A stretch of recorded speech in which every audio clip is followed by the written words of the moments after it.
At my son's birthday dinner, my granddaughter's fingers dug into my arm with a force I'd never felt from her before. "Grandpa, we need to go. Right now." The noise of clinking glasses and polite laughter blurred into the background. "Why?" I whispered, stunned. "Please just trust me. Go." Her eyes darted toward the staircase as if something or someone was waiting there. I did as she asked. And walking out that front door saved my life. You wouldn't believe what they had planned for me upstairs. Don't forget to subscribe to the channel and comment where you're watching from. I didn't look back until I was halfway down the walkway, the night air cool against my face. My coat was still draped over the back of my chair, inside my half-finished plate of food abandoned. But Sophie's voice, trembling and urgent, was still in my ears, and I've learned to trust my gut, and my gut told me she meant every word. I'd been in enough tense negotiations and high-stakes meetings to recognize the look in someone's eyes when the stakes were real. And Sophie's eyes weren't just worried, they were terrified. A taxi was idling at the curb, probably one of the guests leaving early. I waved it down, slid into the back seat, and gave my address. The driver glanced at me in the rearview mirror, his brow lifting slightly as if he could tell I'd just fled from something. I didn't explain. Some things are better left unsaid, at least until you've had time to think them through. I leaned back against the seat, letting the city lights flicker across the window. My mind was a whirl of images. Derek's forced smile when I arrived, Vanessa's too smooth greeting, the way she'd hovered near my glass like a sommelier with a personal vendetta. I'd chalked it up to them trying to make amends after our recent argument. But now, the pieces didn't fit together anymore. The taxi slowed at a red light, and I caught my reflection in the window, a lined face, steady eyes. I wasn't a man given to paranoia. 40 years in the construction business had taught me the value of clear thinking, of separating emotion from fact. But it had also taught me to spot a setup when I saw one. And tonight had felt like a setup wrapped in a celebration. The driver dropped me off in front of my house. I stepped out, paid him in cash, and stood there for a moment, breathing in the quiet of my neighborhood. The porch light clicked on automatically, spilling a warm glow across the front steps. For a brief second, I felt safe again. Inside, the house greeted me with its familiar scent, cedar from the old desk in my study, faint traces of coffee from the morning. I hung my jacket, loosened my tie, and walked straight to the kitchen. The act of making coffee was my ritual after a long day. It gave me space to think. The hiss of the kettle, the rich aroma of freshly ground beans, it was ordinary grounding. But underneath it all, my thoughts kept circling back to that moment at the dinner table. Sophie's grip, her voice, the staircase. I carried my mug to the living room and sat in my old leather armchair. The springs creaked familiarly like an old friend clearing his throat. I took a slow sip, letting the heat settle me. But the questions kept pushing through. Why would Sophie, who adored family gatherings, urge me to leave so abruptly? Why the urgency, and what could be upstairs that she didn't want me to see? I thought about Derek. My son had always been charming, quick with a smile, and quicker still with big ideas. But those ideas had a way of costing more than they earned. Over the years, I'd invested in more than one of his ventures, some out of hope, some out of paternal duty. And every time I'd been left with nothing but apologies and a lighter bank account. We hadn't spoken much since our last disagreement. That was just 3 days ago, when he'd come to my house unannounced, full of enthusiasm about a can't-miss opportunity. A beachfront resort project, he'd said. Guaranteed returns. I'd heard that song before. "Dad, this is different," he'd insisted, pacing my study like a man rehearsing for a pitch. "We've got serious investors. A prime location. This is the big one." I'd listened, then opened the file cabinet behind my desk. Inside was a thick folder labeled Derek's Ventures. I laid it on the table between us and flipped it open. "Remember the lakeside condos?" I asked, tapping a photo of a half-built structure that had been abandoned after the developer declared bankruptcy. $70,000 gone. Derek shifted uncomfortably. "That was, and the mining rigs." I continued, sliding out a receipt for $50,000 worth of cryptocurrency equipment that had never arrived. "You showed me YouTube videos of someone else's warehouse, Derek. That's not fair." "And the coffee shop," I said, pulling out a news clipping about his former partner, a man with a history of embezzlement. 30 grand. 3 months then, he vanished with the rest of the startup money. By the time I'd finished, Derek's jaw was tight, his hands shoved into his pockets. "You never trust me," he'd said, his voice rising. "Every time I try to build something, you tear it down with your negativity." I trust results, I'd replied evenly. And the results speak for themselves. He'd left without another word, the slam of the front door rattling the glass in the frame. 3 days later, I'd woken to find my car sitting low in the driveway, all 4 tires flat. Not the slow leak of a worn-out valve, no. These were deliberate punctures, neat and precise near the sidewalls. The kind of damage you couldn't just patch. You had to replace the whole tire. I'd called Derek more to gauge his reaction than to accuse him outright. "Wow, Dad, that's terrible," he'd said after a pause. "Probably some kids messing around. You know how it is during spring break." All 4 tires, I'd asked, each with the same clean puncture. Another pause. "Are you accusing me of something? I'm just asking if you saw anything unusual when you left the other night." "I drove straight home," he'd said quickly. "Look, I know we had words, but I'd never— This is vandalism, Dad. You should call the police." I thanked him for his concern, ended the call, and decided to handle it through my insurance. But in my gut, the suspicion was already settling in. And now, here I was, sitting alone in my living room, coffee cooling in my hands, replaying the events of the evening. Derek had called yesterday to invite me to his birthday dinner, saying it would be just family, nothing fancy. Sophie would be there, and she'd been asking about me. It was that last part that had swayed me. I couldn't say no to her. The dinner had started pleasantly enough. Vanessa greeted me at the door in a dress that probably cost more than my monthly grocery bill. The house looked different, upgraded. The modest furniture, I remembered, had been replaced with sleek, expensive pieces. A new chandelier glittered above the dining table, casting light on a spread of catered dishes. Derek had been all smiles, handing me a beer I vaguely remembered ordering at a steakhouse in Portland last year. "Thought you'd appreciate this," he'd said. I'd taken it, touched by the gesture, but also noting that it wasn't a cheap bottle. Now, in hindsight, all of it felt staged. The decor, the catering, the attentive refills, and Vanessa always close enough to top off my glass before it was empty. I set the coffee down, leaned forward in my chair, and rested my elbows on my knees. The living room was quiet, but my thoughts were loud. Sophie had pulled me out of there for a reason, and whatever it was serious enough for her to risk angering her parents. Tomorrow I'd call her. I'd get the truth, and then I'd decide what to do about it. For now, I turned off the living room light, climbed the stairs to my bedroom, and let the darkness close in. But even as I lay there listening to the hum of the refrigerator downstairs, I couldn't shake the image of her eyes, wide, urgent, and fixed on that staircase. Something was waiting up there, and I had walked away from it. I didn't sleep much that night. The house was quiet, the good kind of quiet that usually holds you like a blanket, but my mind wouldn't lie down with it. I woke before dawn, the sky still so dark it felt like it belonged to yesterday. In the kitchen, the automatic light popped on as my feet hit the tile. I filled the kettle, ground the beans, and tried to let the ordinary rhythm of it settle me. The hiss of water warming took me back to a place I knew well, my old office above the warehouse, long before I sold most of the company. When I ran Green Supply, my day started with 2 sounds: the coffee machine sputtering like an asthmatic engine and the forklift beeping in reverse on the concrete below. My father used to say, if you can't hear work, you're not close enough to it. I built an entire life on that idea. And then at some point, without meaning to, I started thinking I could pass the same idea down like a tool, same as a level or a square. That worked until it didn't. By the time the kettle was done, the window over the sink had turned a bruise gray. I poured the water, watched the grounds bloom, and felt the tug of memory, steady and unkind.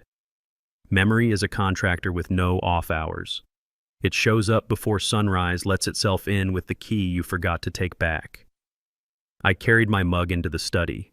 The door always gives this little cough when it opens a hinge I never oiled on purpose. Some things remind you you're alive. It was dim in there, the silhouette of my old metal filing cabinet squatting in the corner. I stood looking at it for a long moment, then pulled open the top drawer. The rails squealed. Folders thudded lightly as I riffled past the alphabet B for bids, I for invoices, P for permits, and then D. Derek's Ventures. I hadn't labeled it like that to be cruel. The name came from Derek himself. The first time he pitched me on a subscription app, he swore it would change the way contractors order bulk supplies. He was 27, confident, thin as a rail, a head full of slides and buzzwords. "Dad, this is my venture," he'd said. Venture, Dad, like I'm leaping. I remember thinking a leap can be noble or foolish depending on whether you bothered to look where you're landing. I set the folder on the desk and opened it.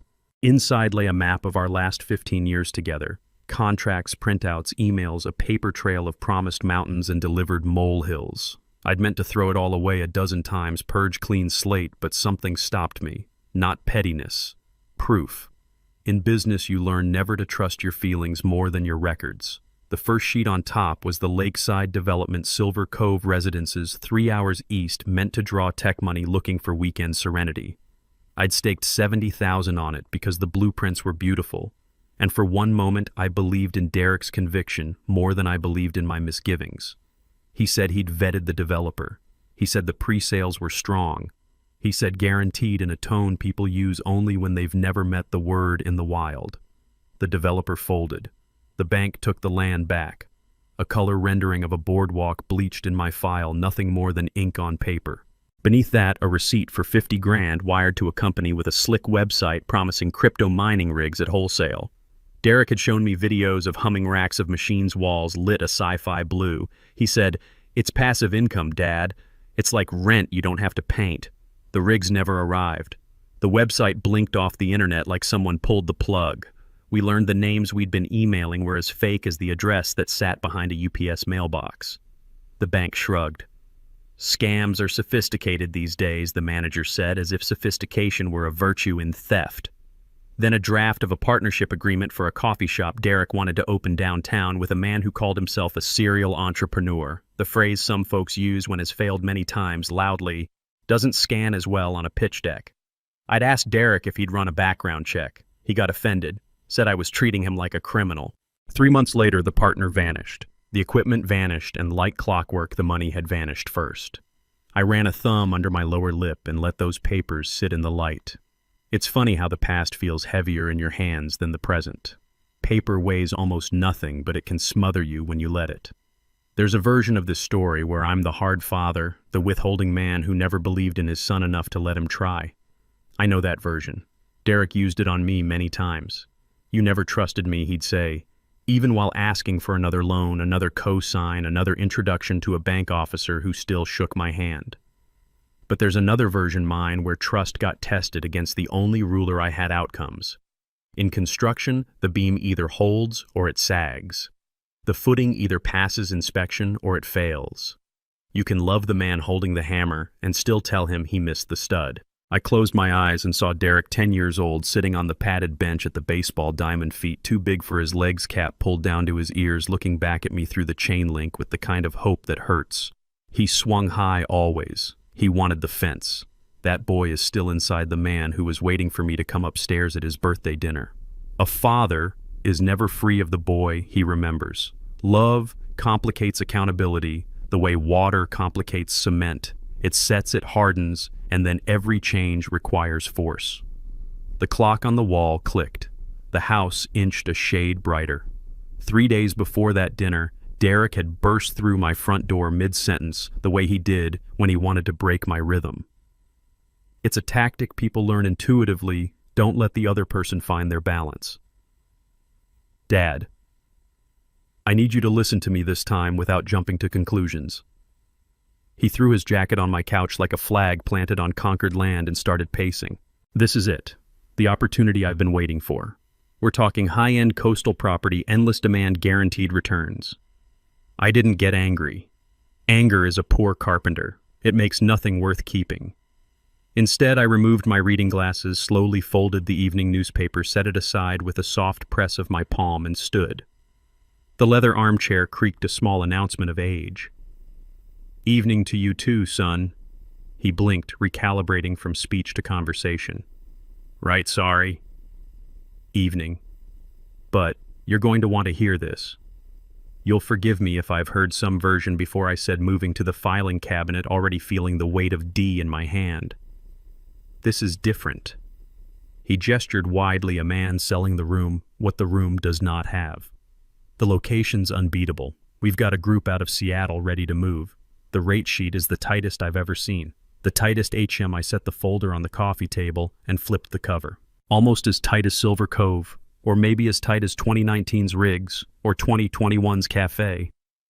I slid the papers across to him, not like weapons, like mirrors. He glanced and then looked away. Dad, those were learning experiences. Learning usually has a tuition, I said. We paid Derek. Shouldn't we have graduated by now? His jaw pulsed. You never trust me. You don't even ask questions anymore. You go straight to no. I trust track records, I said, keeping my tone flat, not unfriendly. They're the questions we can answer without emotion. I tapped the contracts. How much do you need? He exhaled. 200 to start. Bridge money. Then once the first round closes, documentation. It's being finalized. He lifted his hands, a theater of openness. Dad, I wouldn't put this in front of you if I didn't. Son, I softened the word, not the meaning. Bring me the documents. I'll read every line. If they hold, we'll talk. If they don't, I won't. You're impossible. He snatched his jacket, movement sharp as the edge of a metal stud. When this deal makes millions without, you don't come begging for a cut. He was gone in 3 strides, door slamming with a force that made the window glass tremble in its frame. That tremble is what I felt again at his birthday dinner, just beneath the smiles, the polished glasses, the chandelier that was new since my last visit. Back in the study, I took a pen and wrote the date on a sticky note, Tuesday, Derek. It's different. It's a habit I picked up across decades of job sites and submittal logs. Not because I plan to build a case, because life is easier to carry when it stays in order. The morning after that argument, I stepped outside with my reusable bags to find my Lexus sitting low and wrong, an animal folded under itself. 4 tires knelt to the rims. If you run a job long enough, you know the language of damage. These wounds were professional. Not vandalism's random stab, not time's slow seep. 4 neat punctures, each at an angle a person learns when they want the rubber irreparable. I called my insurance. I called TOA. And then I called Derek because some part of me wanted to rule out the most obvious suspicion before it turned into something I couldn't take back. Hey, Dad. Sleep in his voice, then concern layered on quick like paint over a stain. What's wrong? All 4 tires, I said. Punctured clean. Ever heard of something like that? That's awful. He clicked his tongue. Kids around here have been bored lately. Spring break, you know how it is. All 4. I repeated slower. Same place, same depth, same angle. Silence dragged half a breath too long, and then, are you accusing me of something? I asked if you saw anything unusual when you left. I drove straight home. His voice brightened, forced. Call the police. That's what they're for. I ended the call with the thank you for his concern, and then I stood in my driveway and felt 68 in my bones. Anger wanted the keys. I didn't hand them over. I let the tow truck take the car to Morrison's Tire Center, and I took out the folder again, and I told myself what I've always told myself, facts first. That day cost me $800 and a little more of the story I wanted to believe about my son. 2 days later, Derek invited me to his birthday dinner. Nothing fancy, Dad, he said. Just family. Sophie asked for you. Means a lot to me. And because the sentence had her name in it, I agreed. I wrapped a set of hand tools and told myself we'd talk about easier things. For 1 hour, I would be a father who didn't remember every invoice that went unpaid. All this, the pitch, the folder, the tire sat with me now in the early morning, the house finally lifting from gray into light. Somewhere down the block, Mr. Leonard's front door clicked. The man is as faithful to his routines as birds are to dawn.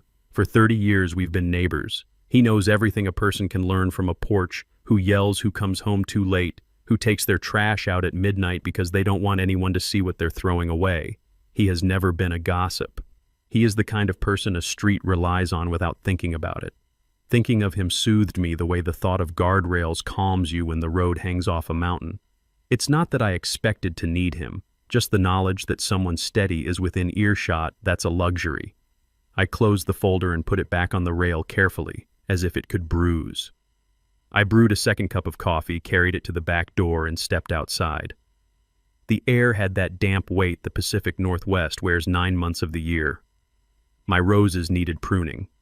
The cedar fence needed a coat of sealant when the weather turned. I made a mental list the way I always do. Small repairs, small obligations, the things that keep a life honest. Out there with the sound of a distant garbage truck and the smell of wet soil, I could finally admit something to myself. The look in Sophie's eyes at dinner wasn't a teenager's drama. It was triage. She had seen something she couldn't unsee. She had chosen me. I remember the first time she ever reached for my hand that way. She was 4, standing on the back deck while Derek grilled hamburgers and burned 2 because he kept looking at his phone. The neighbor's dog barked at fireworks and Sophie squeezed my fingers like I was ballast. "Grandpa," she said, "it's loud." I told her there's a trick to loud things. You stand still and listen through the noise until you find the steady sound under it. It works at parades. It works in business. It works when your son wants you upstairs to sign papers you didn't read. My phone buzzed on the kitchen counter inside.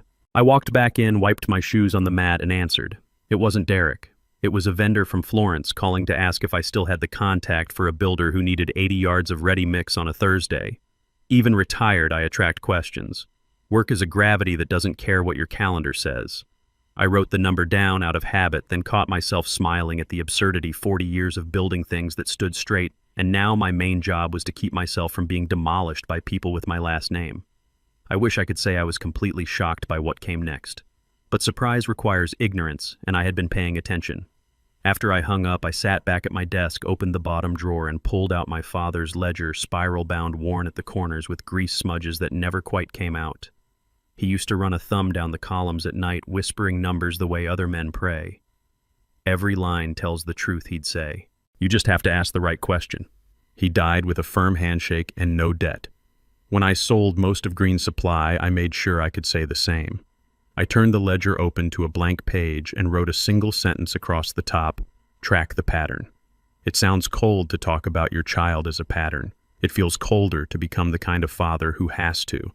But sometimes the only way to keep loving someone is to put rails around the parts of them that wreck you. I wrote out dates like I was staking out a foundation. Tuesday pitch, Wednesday tires, Thursday party. It seemed like nothing on its own, a sequence, a rhythm. But when you've poured concrete as long as I have, a rhythm when you feel one, especially the kind that speeds up before a drop. I set the ledger aside and tried to make breakfast something simple, a slice of toast, 2 eggs. But I kept remembering small, ordinary things Derek had done years ago that didn't look like him at his best, but looked exactly like this version of him. The time he borrowed an excavator for a weekend to help a friend and returned it with a dent nobody could explain. The time he used a company card on a resort stay because he said he was scouting competitors when all he did was drink by a pool and put it on my tab. Small lies that wanted to be big truths if you just gave them a chance. Not evil, not then, just easy. Every bad habit starts as convenience. Part of me insisted I was being unfair. People change. Fathers should hope so. But hope without boundaries is a bad bet. It's a roulette table with too many zeros. The pan spat. I turned the eggs and thought about Vanessa. She is not the villain my annoyance sometimes wants her to be. She is smart. She is attentive. She can remember what beer you ordered at a restaurant 3 cities ago and make it feel like care when she puts it in your hand. She can also look at a man like me and see a balance sheet where a grandfather should be. The two are not mutually exclusive. I've been around long enough to know that good people who are hungry and scared can make choices they wouldn't have believed possible a decade earlier. The question is not whether they can be forgiven. The question is whether you can afford to stand still on the same spot while they're making them. The eggs cooled, untouched. I tossed them, poured another coffee, and stood in the doorway of the study again, as if the folder might reorder my thinking just by being in the room with me. What I wanted, if I'm honest, was a time machine. I wanted to go back to when Derek sat in the passenger seat of my pickup 10 years old, muddy from the sight, showing me a bent nail he'd straightened with a hammer like it was a medal. I wanted to tell that boy all the things the man would need to hear. But you can't nail new lumber to yesterday. You build with what you've got now, or you don't build at all. I checked my watch, then checked a habit. By this hour, I'd normally head down to the lake for a walk. Instead, I put on a jacket and walked the long way around the block. Morning had fully arrived, though the sun hid behind a lid of cloud.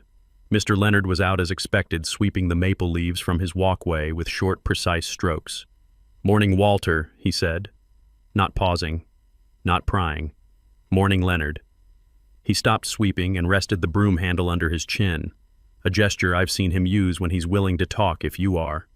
"Quiet night." Quieter than I expected, I said. It was the truth. He nodded as if he understood what I didn't say. That is the kind of man he is. You can tell him something without telling him, and he will keep it like a pastor keeps a confession. His porch faces my driveway. That's going to matter later. Back home, I sat on the edge of my bed and laced my shoes like a man who needs to know his feet are still his. I've learned in 68 years that fear has a volume knob. You can turn it down if you keep your hands busy. So I went to the garage and sharpened the pruners, tested their spring with a few careful squeezes, and took them out to the roses. I cut dead wood back to the bud the way my father taught me, clean-angled, no tearing. Growth requires removal. The sentence sounds like a riddle until life solves it for you. As the piles of cuttings grew, the pulse in my temples smoothed. I could see what had to be done, not in the shape of confrontation yet, but as a set of steps in a staircase you don't climb until you've checked the joists. Derek had asked me to trust him without documents. His dinner invitation came without warning. The house was dressed up like a stage. Vanessa refilled my glass before it was empty. Sophie's fingers shook when she gripped my arm, her eyes cut toward the staircase. And upstairs, someone waited. I didn't know his name yet, but I knew his role, a man with a briefcase who needs things signed. I cut, and by noon the beds looked orderly again. I swept the walkway and tied the clippings in bundles that the city would take. On my way back in, I looked at my front door at the scuff in the paint near the lock from where my father kicked it gently once when I was a kid and he had his hands full. The mark is still there. Not everything needs sanding. In the kitchen, I finally ate peanut butter on toast, the meal of a man who knows he should but doesn't want to. I washed the dish and set it in the rack lined up with the others. I like things parallel. I like things square. There is so much in life you can't plumb that you become religious about the things you can. I sat back down at my desk with the ledger and wrote another line, Sophie warning. My hand shook just enough to annoy me. I steadied it. Then, because I knew myself, I wrote a third line I wasn't ready to mean yet. If pattern continues, act. Some people will hear that and think it sounds cold. I accept that. But love had put me at that dinner table and almost had me walking up those stairs. Love needs a partner when it comes to survival. That partner is a plan. By mid-afternoon, the sky lifted a shade. I answered 2 emails for men who still needed vendor recommendations, and then closed the laptop with a gentle click that felt like a blessing.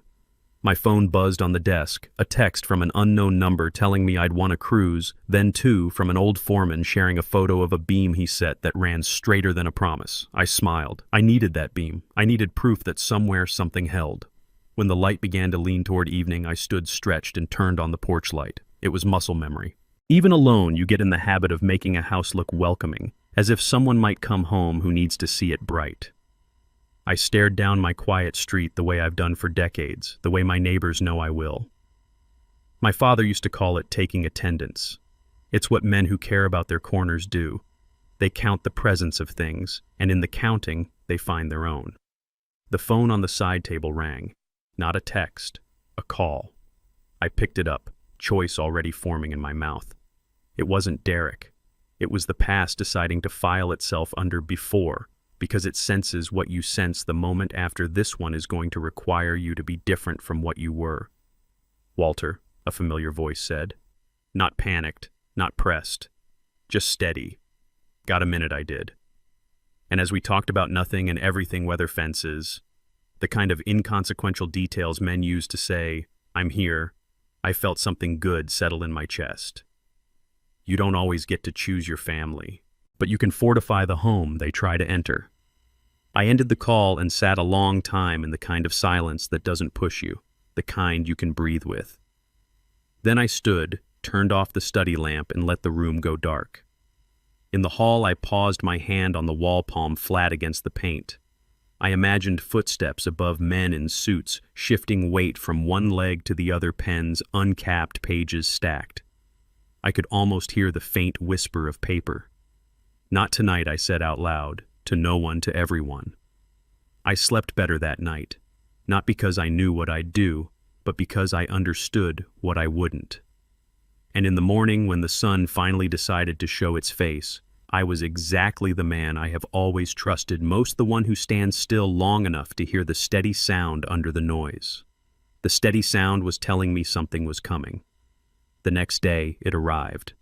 The morning after that uneasy calm didn't begin with the usual sound of my coffee grinder. It began with the silence of my hesitation. I'd been up since before sunrise, standing by the window in my robe looking at the Lexus parked in the drive. Something about the way the street light fell across it, I don't know. You get to my age and you start trusting the little discomforts the way you trust the ache in your knees before the rain. My gaze lingered on the tires without knowing why. They looked fine from here, whole, intact. But from 30 feet away, anything can look whole. I set my coffee mug down on the kitchen counter without drinking from it and stepped outside.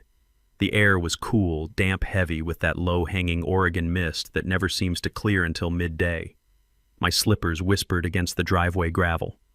From the front, the Lexus sat lower than it had last night when I'd brought the groceries in. I bent down to check the driver's side front tire. It was slumped to the rim, almost kissing the pavement. I moved to the rear. Same thing. My chest tightened. By the time I circled to the passenger side, I already knew. All 4 tires flat as my appetite. Not the slow deflation of age or neglect. The rubber was gashed near the sidewall, a neat incision about an inch long, same position on each tire. You didn't get that from a nail in the road. This was deliberate, the kind of cut you make when you know enough to keep the hole from showing until the air has all gone in the night. I crouched down, running my fingers along the slit in the front passenger tire. The edge was too clean for chance, and there embedded just enough to catch was the tip of a short roofing screw. I keep screws like that in a jar on my workshop shelf. The back of my neck went cold. I straightened slowly, scanning the street. It was empty except for the line of wet maples along the curb and the faint steam rising from a neighbor's chimney. The mist muffled everything. No kids on bikes, no dog walkers. The only movement was the ripple of Mr. Leonard's curtain across the street. He always checked the morning before committing to his porch. I didn't wave, not yet. Instead, I pulled my phone from my pocket and took a photo of each tire. Then I dialed the insurance company, putting on the neutral tone I'd learned in a lifetime of business calls, the tone that says this is a fact, not an emotion. After I'd arranged for a tow, I hung up and just stood there for a moment. The mist on my face could have been drizzle or sweat. I knew who I wanted to call next. I also knew I shouldn't. But old habits die hard. I thumbed through my contacts until I found his name. "Hey, Dad." Derek answered on the second ring, his voice thick with sleep. "It's barely 8, he added, like that was a defense against whatever I might say. "Someone slashed my tires last night," I said, flatly. "All 4 of them." A pause. Then the shift concern switched on like a lamp. "That's terrible. Probably just some neighborhood kids being idiots. Spring break, you know. All 4 Derek, same place, same angle. Pretty professional job for kids." Another pause. Longer this time. "Are you accusing me of something? I'm asking if you saw anything unusual when you left the other night." I drove straight home. His voice lightened artificially. "Look, I know we had words, but I would never—" "This is vandalism, Dad. You should call the police. Insurance will handle it," I said. "I just wanted to know if you'd seen anything." "Wish I could help," he replied quickly. "Sorry you're dealing with this." We hung up, and I stood there with the phone still in my hand, staring at the black screen. Derek's voice had been smooth, but the pauses were jagged. I'd heard the same rhythm before, the stutter between surprise and story. The tow truck came 40 minutes later. A big man in a Morrison's Tire Center jacket stepped down from the cab, glanced at the Lexus, and gave a low whistle. "All 4, he asked. I nodded. "Not kids," he said, immediately crouching to inspect the cuts. "These were done clean at a sidewall angle. Can't patch that, you'll need replacements." He looked up at me. "Happened overnight." "Must have," I said. He made a non-committal sound, the kind people make when they're deciding whether to speak their mind. Then he went back to work, sliding the lift under the car with the easy precision of someone who'd done it 1,000 times. I watched the Lexus rise, the tires hanging slack, useless.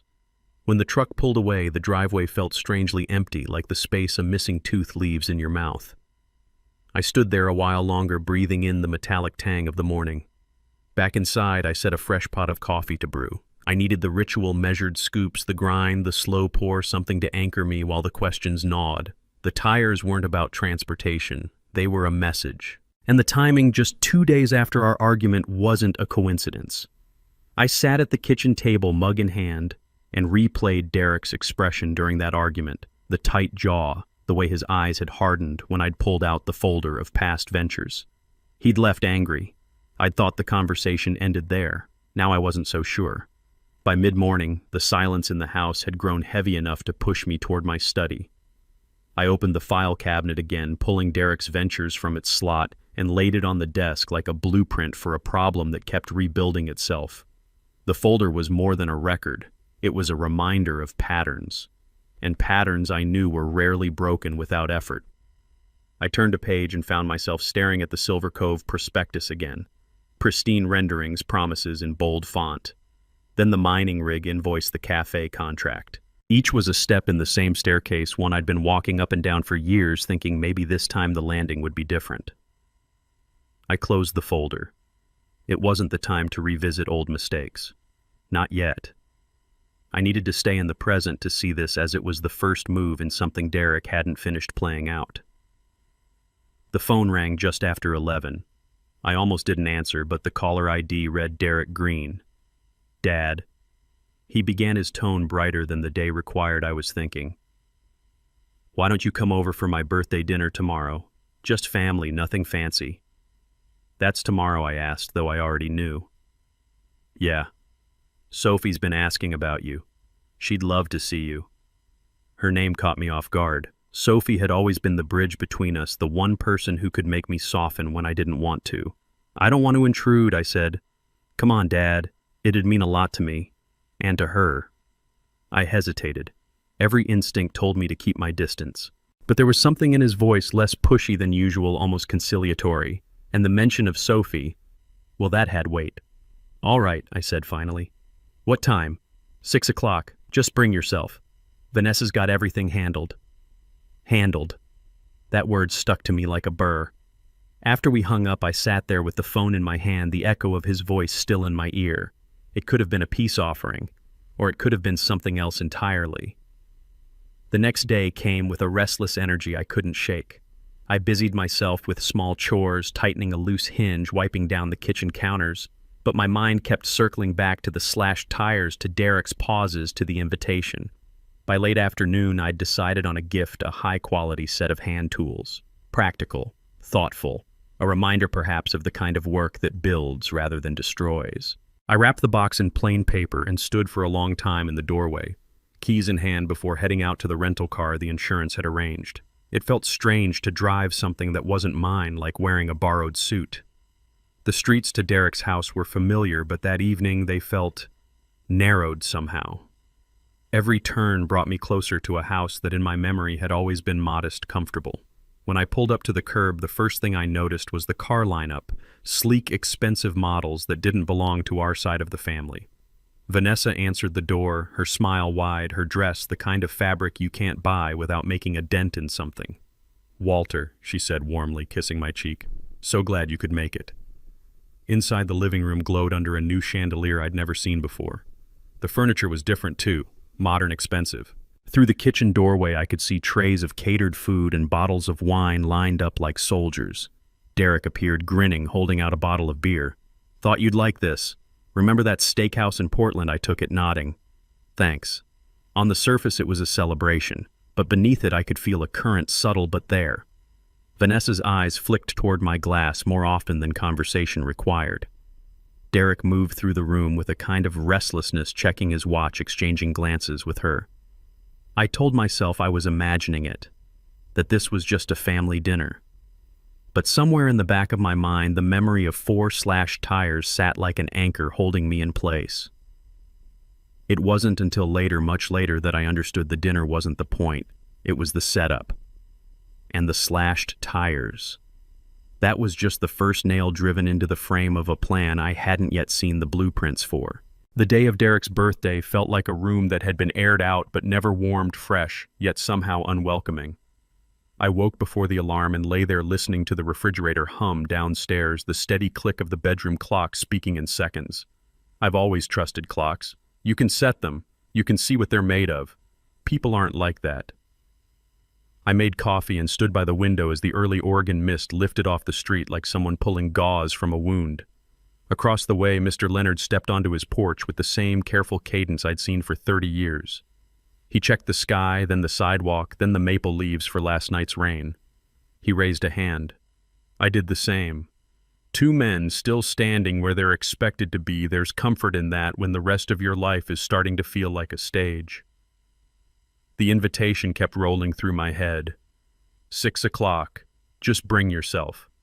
Vanessa's got everything handled. That word again, handled like a lid pressed onto a pot so nothing escapes.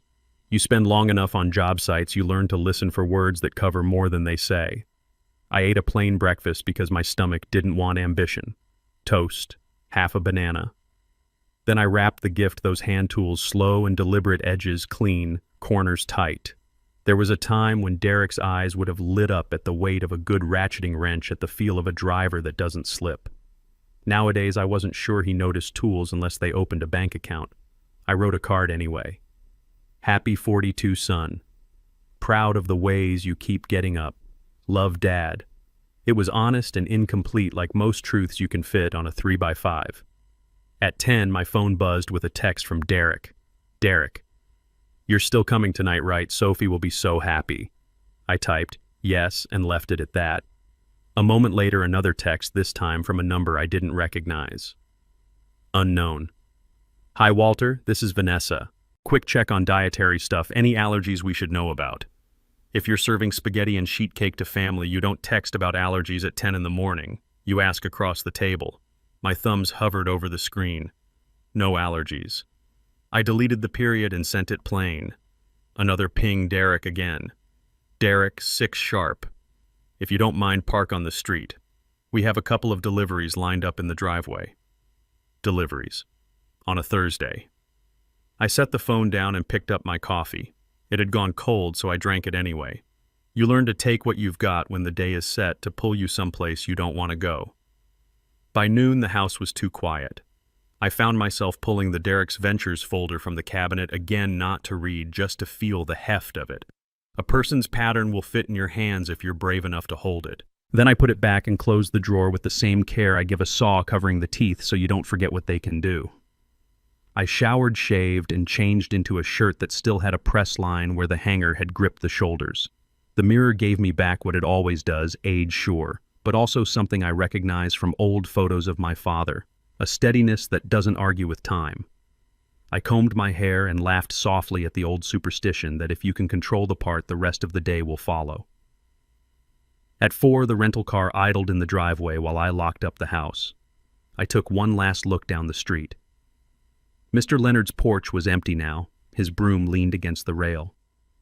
In the quiet, I heard my father's voice, not a memory so much as a muscle memory. Measure twice, cut once. It's good advice for wood. It's better advice for choices. Traffic slid by in a gray stream. The drive to Derek's passed familiar markers, a shuttered diner that still smelled like bacon on hot mornings, a lumberyard with a sign in need of paint, the turn where the road narrows near the river and the light falls through the trees like loose nails.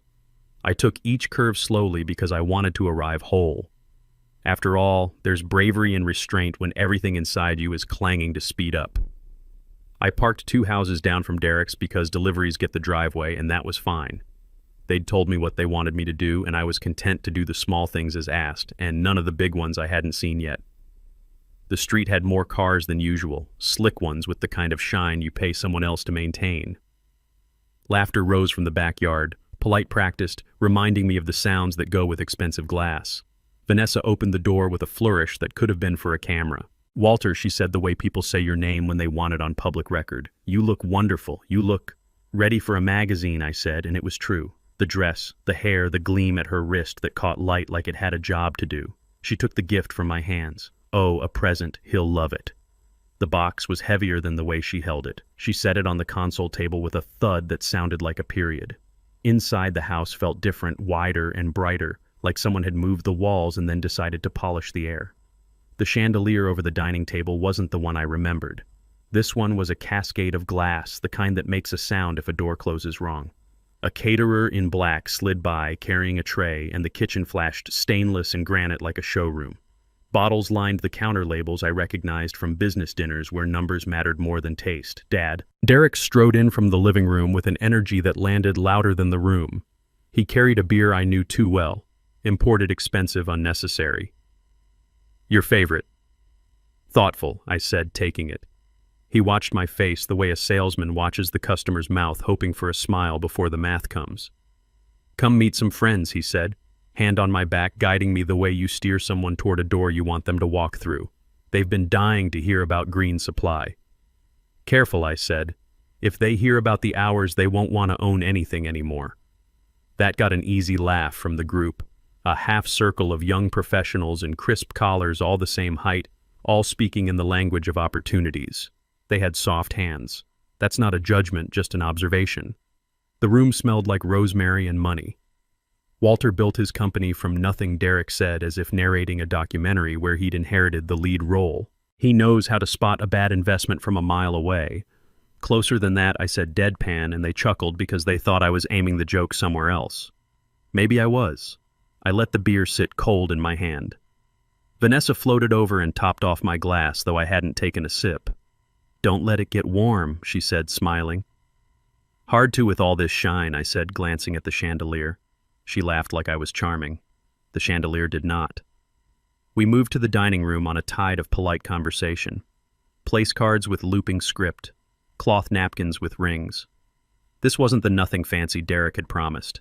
It was a production. And if life has taught me anything, it's that shows require stages and stages require scripts. Sophie slipped into the chair beside me with a smile that didn't reach her eyes. Hi, Grandpa, she said, soft enough that it landed on me and no one else. Hey, sweetheart. I tried to catch her gaze, but it slid past me toward the staircase up past the landing where the light was on, though no one was there. You doing okay? I murmured. Finals, she said, which wasn't an answer and was also the truth. Derek raised a glass, the room cutting to attention like it had been rehearsed. To family, he said, to 42, to the future. Voices chorused the words back to him obediently, and we drank because that's what you do when someone says to anything in a tone that expects compliance. I set my glass down untouched. From the kitchen, a burst of motion, 2 caterers carried in a roast on a heavy board, the juices gleaming under lights that were not made for family dinners. Vanessa hovered like a conductor. Derek kept one hand on his watch as if time might run away without permission. Dad, he said between courses, how's retirement treating you? It isn't, I said. I treat myself. Retirement just sits there. Laughter again, softer this time. Sophie picked at her food. Her knee jiggled under the table, fast, nervous, as if she were trying to sound out a warning in Morse code. I put a hand on her knee, and it stopped. She looked at me oddly, like I'd just told her I could hear something she couldn't say. Grandpa, she whispered without moving her lips. Do you remember the trick you taught me about noise? Find the steady sound under it, I whispered back. Yeah, she said. Do that. It should have been a sweet moment. It felt like a life raft. The courses kept coming. Salads that looked assembled by a compass, steak that bled on cue, wine that Vanessa brought before anyone asked. Each pour just a breath deeper than hospitality requires. Tell me about the early days, one of Derek's friends said, before you scaled. I shrugged. You pick up the phone, you show up, you don't lie, then you do it again for 40 years. Vanessa laughed. He makes it sound simple. It is simple, I said. It's just not easy. They nodded like I'd said something wise. Derek caught my eye and smiled the privately triumphant way a son smiles when he thinks the room sees his father as he wants to be seen. I smiled back the way a father smiles when he knows a story is being told and the ending isn't set. The living room softened around the edges as the night pressed in. Lamps were switched on as if the house had a dimmer for moods. I noticed little things because little things are what save you a new leather armchair across from the fireplace. A rug whose weave you wouldn't buy unless you'd stopped reading invoices. A faint mark on the baseboard near the stairs where something had grazed it. Something heavy recently. Dad, Derek said lightly. Wait till you see what we did with the master. Vanessa picked the fixtures. You won't believe the water pressure. Water falls, I said. I can believe it. He grinned as if I'd given him permission instead of resistance. Come on, he said. Just a quick look. My fork hung in the air and then landed on porcelain. The table chattered on without needing me. I glanced at Sophie. Her face went still in a way I recognized from a lifetime of reading weather. Another time I said, keeping my voice even. You'll love it, Vanessa chimed in her hand, warm on my shoulder without weight. It's right at the top of the stairs. Won't take a minute. Not now, I said. Dinner's hot. Dessert isn't ready, she said. Perfect timing. Sophie's hand found my sleeve under the table, a small anchor no one could see. I didn't look at her, but I didn't pull away. The steady sound under the noise. As if on cue, a door somewhere upstairs clicked shut, soft but unmistakable, the way a lawyer's briefcase latches when you don't want the sound to carry. I felt it in my teeth. I'll pass, I said a little louder. I've seen enough fixtures to last a man. Derek's mouth tightened and then reopened into a practiced smile. Another time then. Vanessa's smile didn't move. Only her eyes did to Derek and then back to me like checks written and deposited. The table shrugged and shifted back to conversation.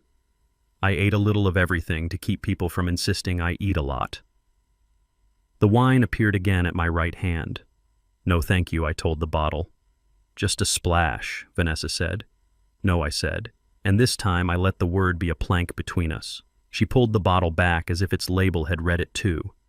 Across the room, two men in sport coats had a conversation I wasn't meant to hear. They weren't guests. They had the look of people who show up for a particular moment and then vanish. They stood near the foot of the stairs like they'd agreed to be furniture until their cue. One glanced at the other's watch. The other nodded. Then they focused on the punchline of a story Derek's friend was telling that didn't deserve their attention. Dad. Derek said, "You okay?" "You look tired." "I am tired," I said. "Long day." He leaned in, lowering his voice an octave toward concern. "We can wrap early for you. Just when you're ready, I want you to see upstairs.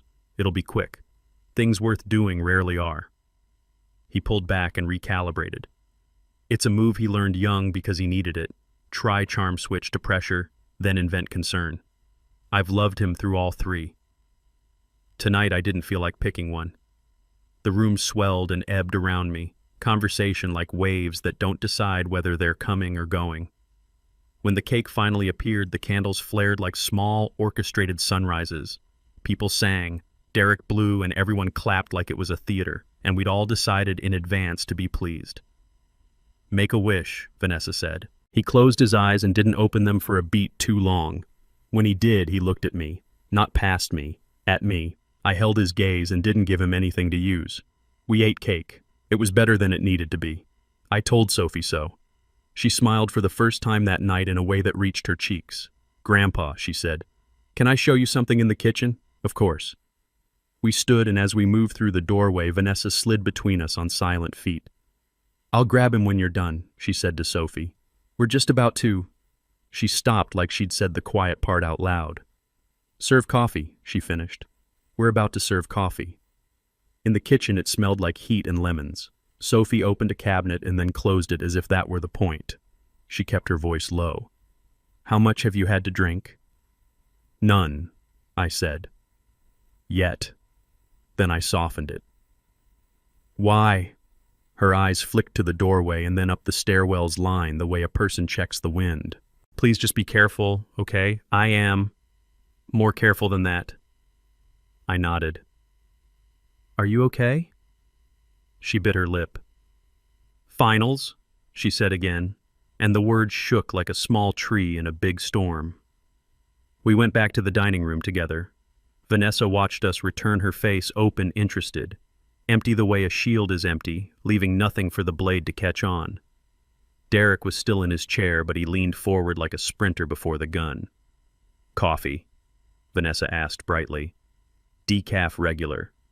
"There's a beautiful single-origin water," I said. She blinked. "Sparkling tap." She went to the sink and drew it like a bartender who has never used a faucet.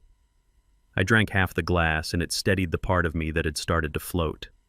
When I set it down, a sound reached me, even through the layers of talk, through the clinking of cups, through the clearing of plates. A step. Not above the dining room, farther back where the hall ran past the guest bedroom to the master. Another step.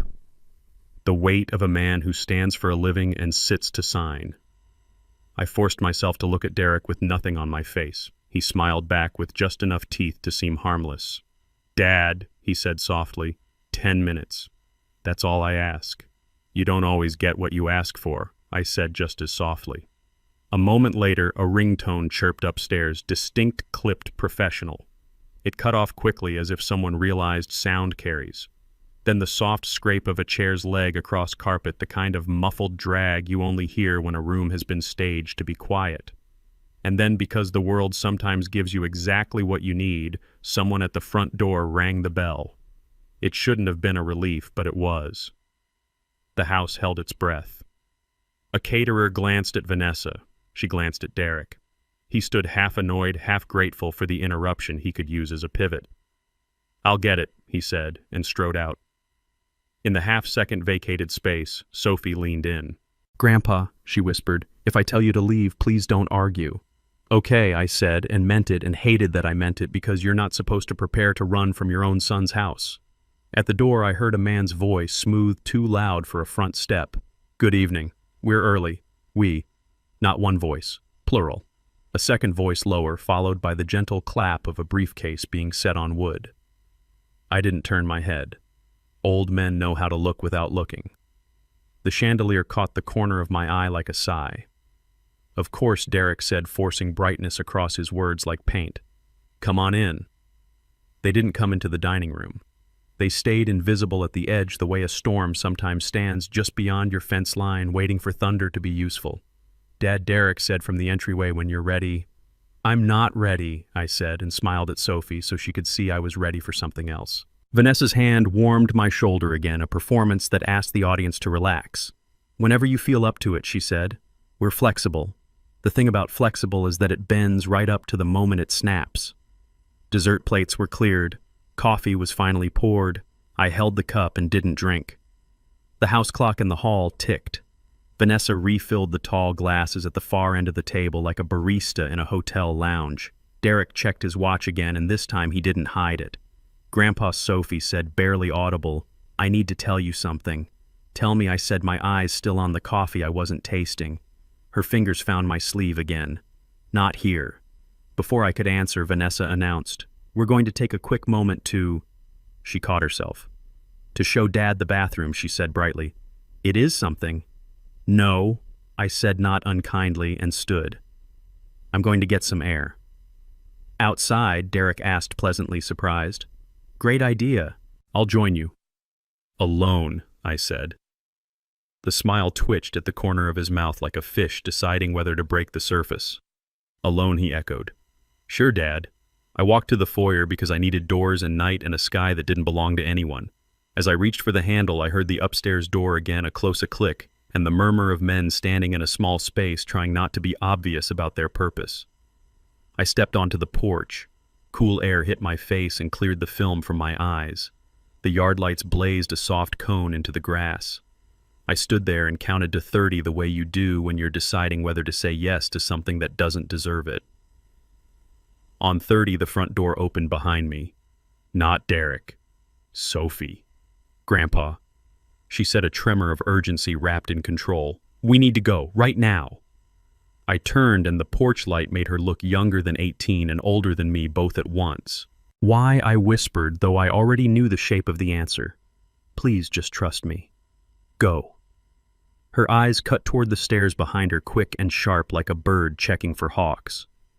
I looked past her shoulder into the hallway toward the door at the end that was closed, now silent. I looked at my granddaughter's shaking hand on the knob. I did as she asked. We stepped out into the evening like men in war scenes step into cover, quiet, precise, not running, not yet. The night smelled like cut grass and expensive wine. Somewhere a neighbor's wind chime rang 3 soft notes that landed in my chest and lined up with something steady underneath the noise. At the curb, a taxi's light turned the corner like it had heard its cue. I raised a hand. It slowed. Behind us, inside voices, Derek's, Vanessa's braided together in a pitch I didn't recognize from childhood. This wasn't a family argument. This was the tone people use when they're not alone. We slid into the back seat and the door thumped shut with a sound I wanted to keep. "Where to?" the driver asked. "Maple Street," I said. "Take the long way." As we pulled away, I didn't look back. I didn't need to. I knew what was upstairs now, not by name, not by firm, but by function.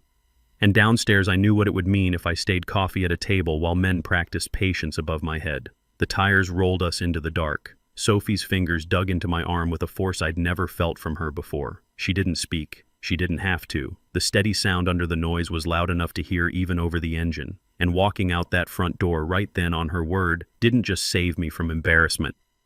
It saved me from the kind of signature you don't get to take back. The taxi's heater was on too high and the air felt dry in my throat. Sophie sat close enough that her shoulder brushed mine every time we hit a bump, but she didn't say a word. The street lamp slid past us in measured intervals, washing her face in alternating bands of light and shadow. It struck me that I was looking at someone who'd just made a decision far too big for her age, the kind of decision you only make when you've seen something you can't unsee. I broke the silence first. "Okay," I said softly. "We're out. Now tell me why." She kept her eyes on the back of the driver's head like she was afraid the truth might spill into the front seat. "It's not safe there, Grandpa. Not for you." "That's a pretty big claim," I said. "Unsafe how? A loose floorboard, bad wiring, or the kind of unsafe that walks on 2 feet?" Her jaw tightened, and she glanced at me almost apologetically. "I heard them talking. Upstairs. Before you got there. They didn't know I was home. I pressed. She took a breath like she was bracing for something. "Dad. And 2 men I've never seen before.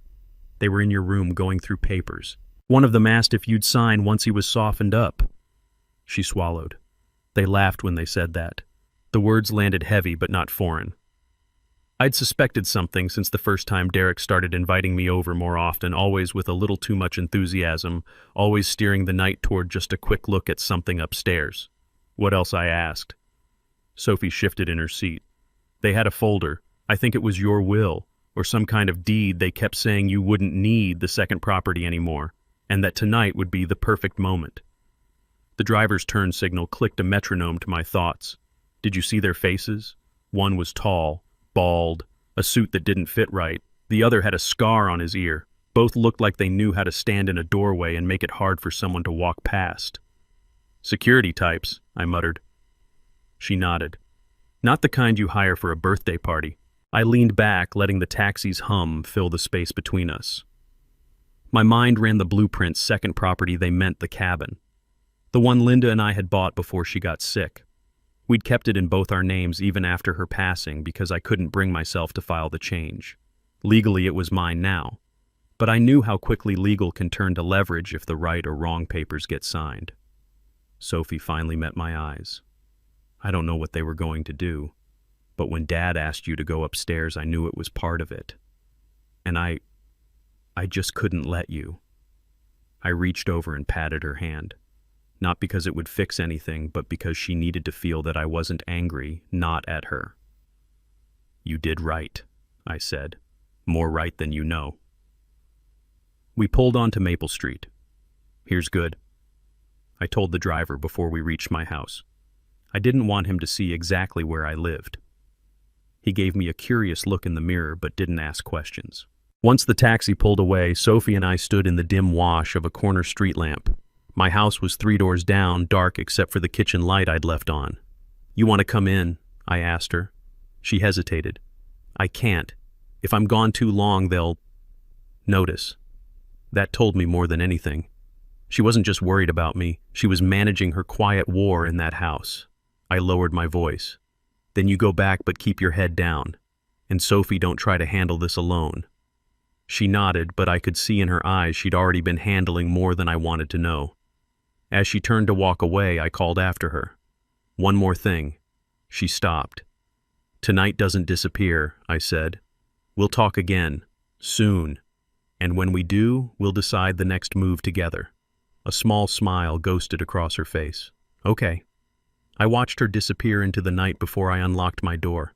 Inside, the house felt different. It wasn't that anything had changed. The same old rug, the same smell of pine cleaner, but I was carrying new information, and that changes the way you see a place. My boots sounded too loud on the hardwood, and the silence seemed to lean in, listening. I poured myself a glass of water and sat at the kitchen table. On the table, my folder on Derek, the one I'd tucked away earlier that day, seemed heavier now. I pulled it toward me and opened it, flipping past old printouts, LLC filings, property tax records, business partner rosters. Half of it was from memory, but memory doesn't hold up in court. Paper does. There was a photocopy of the cabin deed dated 1998. I ran my finger over Linda's signature steady even back then. She'd loved that place. The lake view, the pine smell in the morning, the way the fog lifted slowly like it was in no hurry to reveal the world. I thought about how Vanessa's eyes had darted toward the staircase tonight, almost impatient. They wanted me upstairs for a reason I told myself, and I doubted it was to show me the water pressure. Around 9, my landline rang, the old one in the hallway that only a handful of people still had the number to. I let it ring twice before I picked up. Dad Derek's voice. Too bright, too quick. "Hey, you disappeared on us. Needed air," I said evenly. "Long day." "You could have said goodbye," he said, as if this were about manners. Vanessa had coffee ready. "Another time." A pause. I could almost hear him recalibrating. "Listen, there's something upstairs I wanted to show you. Just some plans for—" "I'm not signing anything," I said flatly. Another pause, longer this time.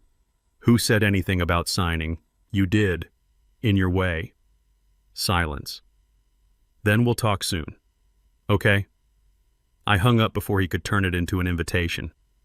The next morning I drove to the cabin. The road was empty, lined with fir trees that seemed to lean toward each other like they were keeping a secret. The air was crisp enough to bite. When I unlocked the front door, I stood there for a moment, just listening. No voices, no footsteps, just the quiet you only get from a place that's been waiting for you. I walked through every room, checking windows, testing locks. In the desk drawer of the study, I found a small metal lockbox. Inside were Linda's old letters, a spare set of cabin keys, and a thick envelope labeled in her handwriting, "For Walter when it matters." I didn't open it yet. Some things you wait for the right moment to read. After locking up, I drove into town and stopped at my lawyer's office. He's an old friend, Richard Kelly, the kind of man who still wears suspenders without irony. I told him everything Sophie had said, every detail of the dinner, every word from Derek's call. Richard listened without interrupting, then leaned back in his chair. "Walter, you need to move fast. If they're trying to get you to sign over the cabin, they might also be setting up access to your accounts." "I've kept my accounts separate," I said. "Good," he replied. "But we should make sure all property titles are locked down. And you might want to think about a trust one Derek can't touch." I nodded slowly. "And Sophie." He looked at me over his glasses. "She's 18 almost. Then she's old enough to decide who she talks to. If she's willing, she could state what she heard. I didn't like the idea of dragging her into it, but I liked the alternative less. That afternoon I called Sophie from a payphone, the last one in town, outside a diner that still sold pie for $2. When she picked up, her voice was a whisper. "Grandpa." "Don't say where you are," I told her. "Just tell me, are you safe right now?" "I think so." "Good. I'm putting things in place. But I need you to be careful. No talking about what you told me. Not to friends, not to your dad, not even to Vanessa if she tries to be nice." She hesitated. "They've been asking if I saw you leave with anyone." I let that sink in. "Just tell them I left alone." "Okay." Before she hung up, she said, "Thank you for trusting me." That hit me in a way I didn't expect. Maybe because in a house like hers, trust was a rare commodity. That night, I pulled out Linda's envelope from the lockbox. My hands weren't shaking, but my chest felt heavy. Inside was a letter and a cashier's check for more money than I'd ever expected. In the letter she'd written, "Walter, if you're reading this, it means something has come up that I can't predict. This check is from the sale of my shares in the company before I got sick. I kept it separate for one reason, so you'd have the means to act without asking anyone's permission. Use it when it matters. I trust your judgment. Love, L." I sat there a long time, the paper warm from my hands. It was as if she'd reached through time to put a tool in my grip just when I needed it most. The next few days were a blur of quiet preparation. Richard moved the cabin into a trust with me as the sole trustee.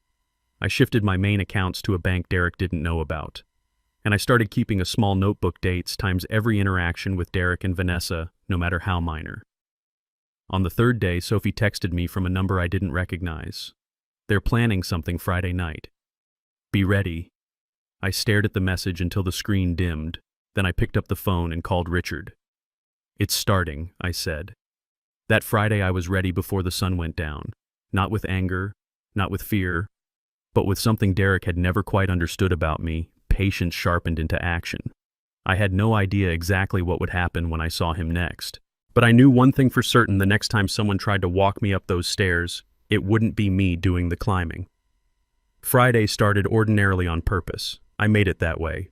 I trimmed the hedges because the rhythm steadies my hands. I swept the garage because order calms the part of me that wants to go too fast.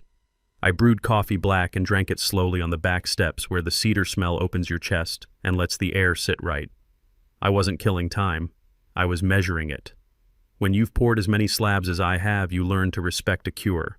What you set up in the morning is what you're going to walk on at dusk. By noon, I'd checked the trust paperwork twice. Richard had filed every instrument, rerouted every title, and locked down what could be locked down. The cabin now sat where grasping hands couldn't reach it easily. My main accounts had been moved to a bank Derek didn't know, and I'd set an alert for any attempt to change beneficiaries. If they planned to get me upstairs to sign something, they'd find a floor plan that didn't match the house they thought they were in. At 2, my phone buzzed with a text from Sophie, the number she'd used before. Sophie, tonight. Around 7. They think you'll come if they make it feel small. I stared at the words. I could see her choosing them carefully, not saying more than she had to because every extra letter felt like a risk. I typed only one back. Me, I hear you. At 3, Richard called. Walter, he said 2 things. First, I added a clause that requires any change in company control to be approved by a third-party arbitrator named in your trust. Even if you signed something under pressure, it wouldn't move without a second gate. And second, I asked. Second, he said if it were me, I wouldn't go tonight. I might have to, I said. He breathed out through his teeth in a way that told me he was picturing the same staircase I was. Then you go as the man you've been this week, not the father they keep trying to make you. Do not drink. Do not sign. Do not walk into any room you didn't open yourself. I won't, I said. And Richard? Yes. Thank you. He didn't say, be careful. He knows careful is woven into my bones now. At 5, I stood in my closet longer than the choice required. I picked a jacket with deep inside pockets because some habits stay useful. Pen small notebook, a folded copy of my healthcare directive, less for them than for me. If they wanted to play games with my capacity, I'd bring the rules to the table. I slid my old flip phone into the other pocket, the one I kept for calls I didn't want on my smartphone log. It still held a battery like it had something to prove. Before I left, I walked from room to room and turned off every light. Not superstition. Statement. My house is closed, but I am open-eyed. I parked on the street 2 doors down again the way they'd asked last time. The sun hadn't dropped yet. It hung sideways over the neighborhood, turning the maple leaves the color of pennies. There were fewer cars than on Derek's birthday, quieter contained. It fit Sophie's text, small, controlled, purposeful. When I rang the bell, Vanessa opened with the same brightness she keeps for guests and clients, but the wattage had been dialed down half a stop. This wasn't a celebration. It was a meeting and party close. Walter, she said, warmth poured to a level. Thank you for stopping by. We kept things low-key tonight, just coffee and dessert.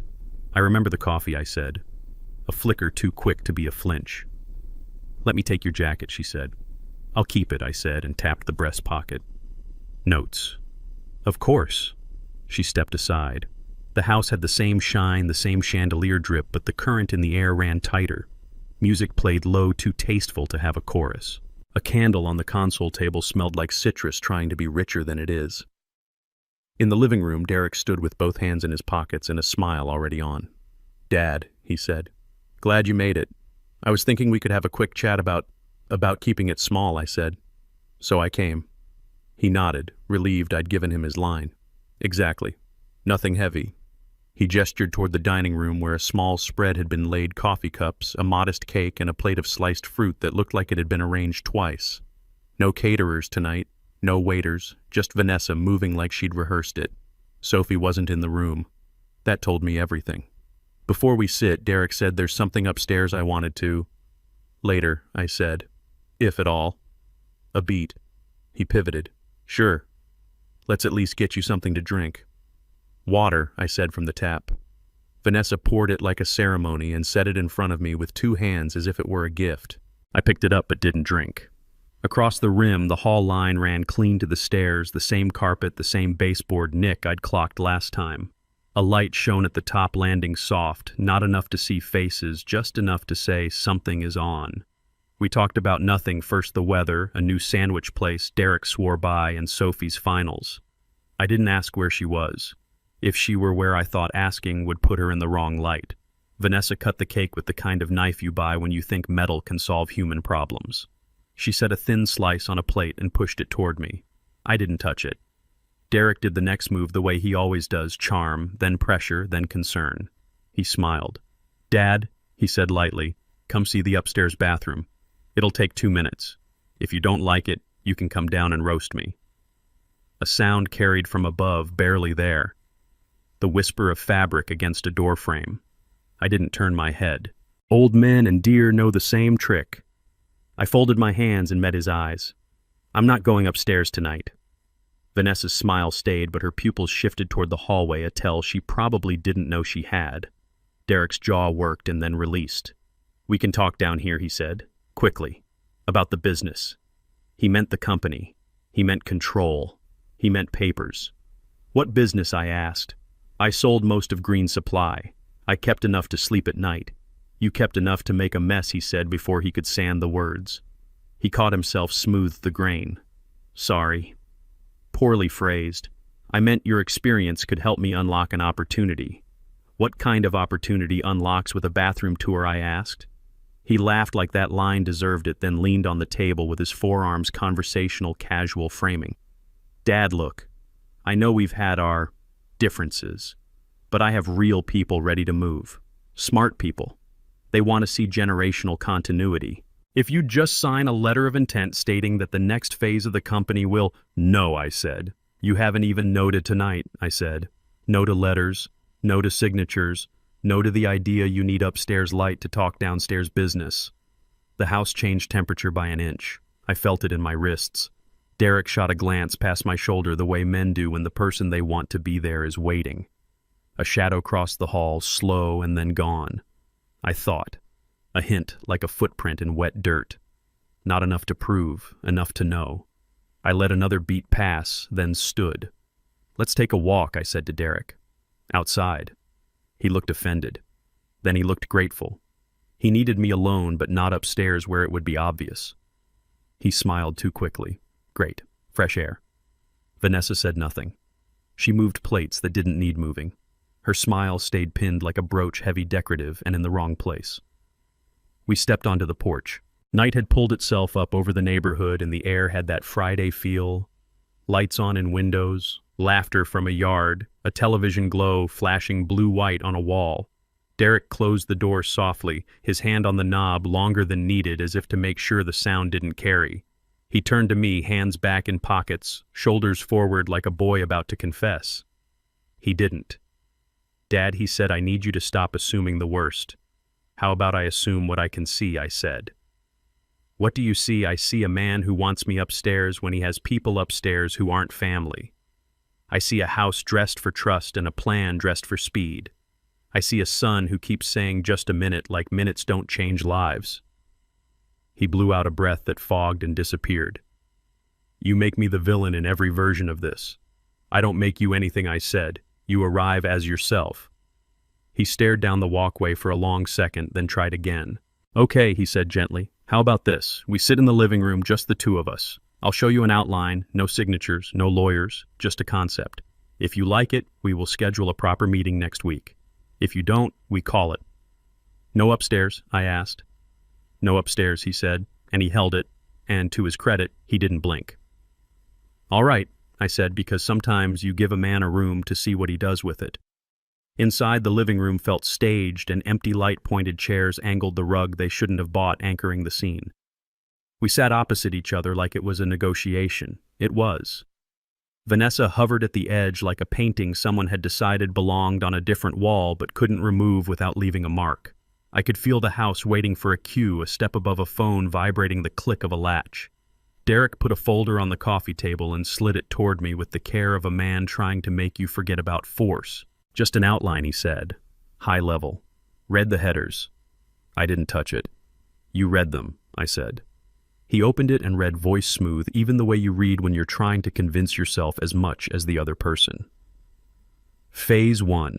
Restructure of existing leadership to align with future growth. Phase 2. Transfer of day-to-day operational oversight to you, I said. He swallowed. To a new team, one I'd lead.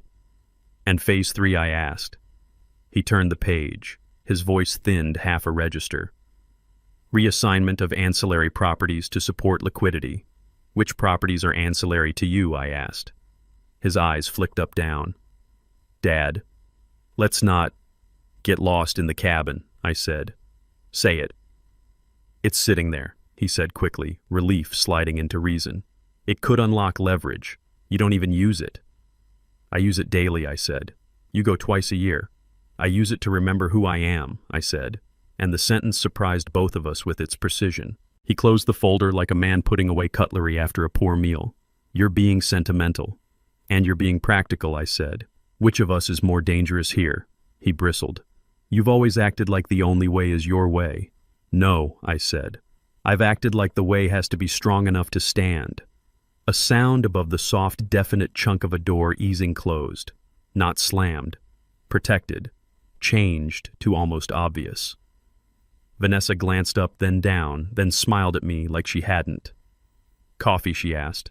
No, I said. Just a splash she tried like a line you rehearse because the scene requires it. No, I repeated and laid the word between us like a length of board I'd measured twice and cut once. Derek put both hands on his knees and leaned forward. Dad, I need you to meet me halfway. You brought me to your living room, I said. That's my half. He sat back and something left his face, the part that sells what it doesn't yet own. For a brief second I saw the boy on the baseball bench with feet too big for his legs. Then the second passed and the man returned. Fine, he said, flatter. Then next week. My office. Papers on the table. No surprise. That depends, I said. On what? On whether you keep being a person I can meet without bringing a lawyer to my son. He winced, not because it hurt, but because it landed. Sophie appeared in the doorway, then the way a bird lands silent present prepared to fly if anyone moves too fast. Dad, she said to Derek, can I borrow Grandpa for a minute? I need help with my printer. Now, he asked, incredulous and annoyed. Now, she said, and injected just enough daughter into the word that it sounded like a request and a warning. He looked at me, then at her, and performed a surrender. 2 minutes. I stood and followed Sophie down the hall toward the kitchen. As we reached the corner, she didn't turn into the kitchen. She went past it toward the side door by the laundry room, the one that opens into the narrow strip of yard between the house and the fence. She pushed it open and stepped out into the cool where the light fell in a narrow ribbon that didn't reach the neighbors' windows. Grandpa, she whispered, I texted you because they changed the plan. They wanted you upstairs last time. Tonight they wanted you to sign downstairs. Not happening, I said. They had a notary here earlier, she said. A woman with a stamp. I saw her leave with a man in a gray suit. They said if you wouldn't go upstairs, they'd bring the papers down. What papers, I heard? Durable power of attorney. I heard transfer of controlling interest. I heard quitclaim deed. I don't know what all of it means, but it means they wanted to be able to move anything I own like they were me, I said. It means they were going to try to get me to give them the cabin with a signature I couldn't pull back. She swallowed. And if that didn't work, they were going to soften you with wine. Not tonight, I said. Promise me you'll leave in 5 minutes, she said. There's a guy in the guest room. He came back. I think he's waiting for a signal. I'll leave in 3, I said. You okay? She nodded quickly, too quickly. Yes. You don't have to carry this alone, I said. I know, she said. I just have to carry it long enough. I touched her shoulder like you touched something beautiful that could break. Go inside, I said. I'll follow in a minute and then I'll go. She slipped back through the door. I stood there in the strip of cool air and listened. The house spoke in small business, a glass set down, a foot crossing a rug. Derek's voice pitched low to someone on the phone. Then Vanessa's sweet and taut. He's being difficult. A beat. No, not yet. I counted to 30 again and walked back in. In the living room, Derek was scrolling his phone like a man keeping a door open in his head. He looked up and put it down. "Everything okay?" he asked casually. "Printer jam," I said. "We fixed it." He didn't ask how. He pointed to the folder. "Take it," he said. "Read on your time. We'll talk on Monday." I didn't want the folder in my house, but I wanted the trail it would leave more. "All right," I said, and slipped it into my jacket, the weight of it familiar and wrong. "I'm going to call it," I added. Early morning. Derek stood relief and disappointment braided together in his posture. He hugged me quick, performative, and I let him, because combat doesn't always look like fists. It looks like politeness too. Vanessa walked me to the door, her smile back to full production. "Thank you for coming, Walter," she said. "We appreciate your flexibility." "Flexibility's good if the beam's strong," I said. "Otherwise it bows." She tilted her head the way people do when a metaphor almost lands and then flies past them. At the threshold I turned. "Monday," I said to Derek. "Bring documents. Real ones." "Monday," he echoed. Outside, the night took me in and washed the room's light off my skin. I didn't look back until I was halfway to the car. When I did, I saw Sophie's silhouette at the upstairs window for exactly 1 second before she stepped away. I put 2 fingers to my brow, a salute my father taught me on the job. Not military, just "I see you working." The window went dark. I drove 3 blocks and pulled over under a street lamp. The car clicked as it cooled. I took the folder from my jacket and opened it. Derek had not lied about one thing, it was an outline, but slipped behind the last page was a thicker sheet, heavy bond, and my heart went quiet the way your heart does before a hammer drops. It was a draft of a limited durable power of attorney with my name typed under principal and Derek's under agent. No signatures. A sticky note on it in Vanessa's handwriting. "For tonight, if he's comfortable." Comfortable. The word tasted like metal. I took a photo with my flip phone, grainy time-stamped, and then slid the draft back exactly where I'd found it. I closed the folder and stared at it lying on the passenger seat like a small, expensive animal that might bite. My phone buzzed. Unknown number. I let it go to voicemail, then played it on speaker. A man's voice. "Mr. Green, this is Thomas Avery with T&M Associates. We were hoping to..." He cleared his throat. "We'll try again Monday." So that's the firm, I thought. Or one of them. Men who stand on the stairs and wait for a nod. I put the car in gear and headed for Maple Street. The road widened as I left their block. The night loosened its jaw. I wasn't shaking. I wasn't angry. I was a man who had been invited upstairs twice and had declined twice and had found his spine was still his. At home, I set the folder on my kitchen table and turned on the smallest light in the room. I took my notebook out and wrote 3 lines slowly. Friday, 7:02 p.m. Asked to go upstairs. Declined. 7:19 p.m. Outline. Hidden draft POA. Photo taken. Sophie notary earlier. Words heard durable POA transfer of controlling interest quitclaim. I underlined notary and POA. Then I closed the book and called Richard on the flip phone. He picked up on the second ring. "Tell me you didn't sign anything," he said. "I brought home a folder," I said. "And a photo of a draft they hid. Read me the caption," he said. "I did." He exhaled slowly. "Good. Monday they'll think they still have a lane. We'll close it before they get to the next turn." "And Sophie?" I asked. "Keep her out of documents," he said. "But if she's willing, have her write down exactly what she heard. Names, words, times. Date it. Sign it. We'll keep it sealed unless we need it." I thanked him and hung up. The house settled around me, the kind of settling that old wood does when the temperature changes, honest noises that say, "Still here." I washed my hands at the sink until the water ran warm, then hotter. Then I turned it off and stood with my palms braced on the counter. In the window, I could see my reflection layered over the dark yard, a man in his late 60s with a face that has done its work and is not eager to do someone else's. I lifted my hand and pressed it to the glass. The glass pressed back equal and opposite. Physics is a comfort when people aren't. My phone buzzed once, a text from Sophie's number. "Sophie. Are you home? Me home. Safe. You." A long pause. Then Sophie. "Yes. Me proud of you. Sophie. You too." I turned off the kitchen light and left the folder on the table because I wanted to wake up to it and remember that Monday wasn't a rumor. Upstairs, I lay down fully clothed because sleep was a map I didn't need tonight. I stared at the ceiling until the ceiling stopped staring back. When morning arrived, it didn't knock. It just came into the room and sat at the foot of the bed like an old friend with news. I got up, made coffee, and put the folder in a brown envelope, then in a plastic bag, then in the freezer between the peas and the ice tray. Paper survives best in cold, and if you've ever lost a hard drive to a spilled cup or a forgotten window, you learn to keep the important things where the weather can't find them. At 9, the landline rang again. I let it ring 4 times to hear the sound of my restraint. Then I answered. Dad, Derek said, bright as noon, thanks for last night. I feel like we made progress. We made a plan, I said. Right. Monday. I'll bring Thomas from T&M. He's excellent. Bring documents, I said. And bring something I haven't yet seen from you. What's that, he asked. Respect for what doesn't belong to you. Silence. Then you'll see. He didn't mean what I meant, but I didn't correct him. The world would. After I hung up, I stood at the window and watched the street.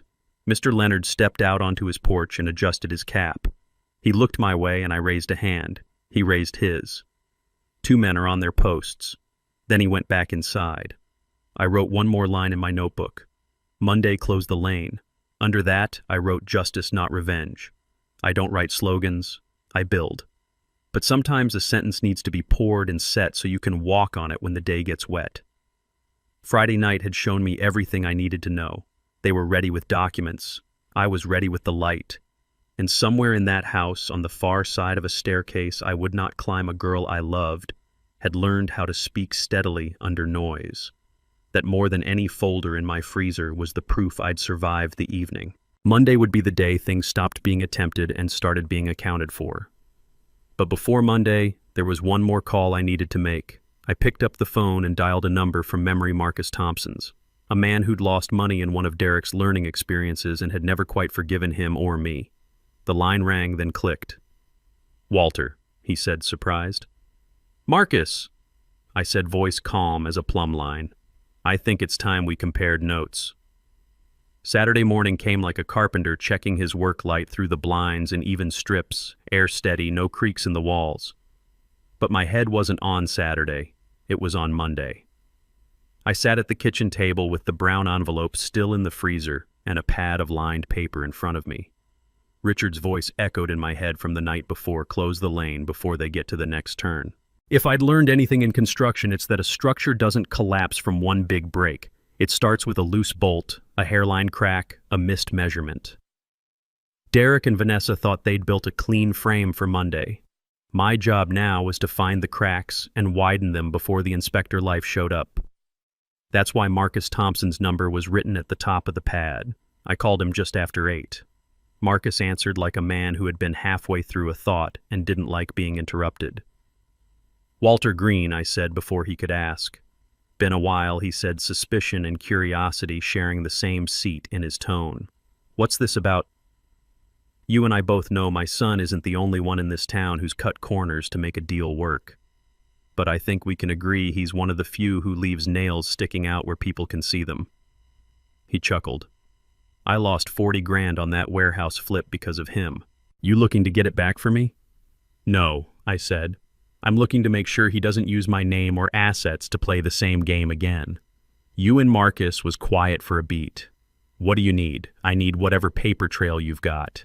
Dates, emails, text messages, anything that shows his pattern, especially when he mixes family assets with personal deals. I'm not looking to go public. I just want him to know in the room on Monday that I've seen the blueprint he's been working from. You going to pay me for this? Marcus asked. I thought about it. I'll give you something better, I said. A seat at the table if he ever tries to use my properties as leverage again. First refusal on any asset before it hits his hands. Another pause. Deal, he said. We agreed to meet that afternoon at a diner off Route 41 neutral ground, the kind of place where the waitress calls you hun and the coffee never stops coming. I spent the hours before that meeting calling in small favors from people who'd worked with Derek in the last 5 years. Not all of them liked me, but most of them respected the way I'd run Green Supply. The respect was enough to get them talking. By noon, I had 3 separate instances of Derek using his position in my company to scout properties for clients only to buy them himself through a shell LLC 2 weeks later. Legal? Maybe. Ethical? Not if your name's on the building where he keeps his office. These were the loose bolts. At 1:30, I walked into the diner. Marcus was already in a booth, a manila folder on the table, and a plate of half-eaten eggs in front of him. "You look older," he said by way of greeting. "I am," I said. "You too." He pushed the folder toward me. "Copies. Kept the originals. These are emails between your son and a guy named Holt, a real estate shark who does most of his business after midnight. They talk about the parent company credit line like it's a piggy bank. Your name's on that line, Walter. I didn't touch the folder yet. What do you want me to do with this?" "Whatever you're planning for Monday," he said. "This gives you proof he plays loose with family money. Not enough to put him in jail. Enough to make him sweat."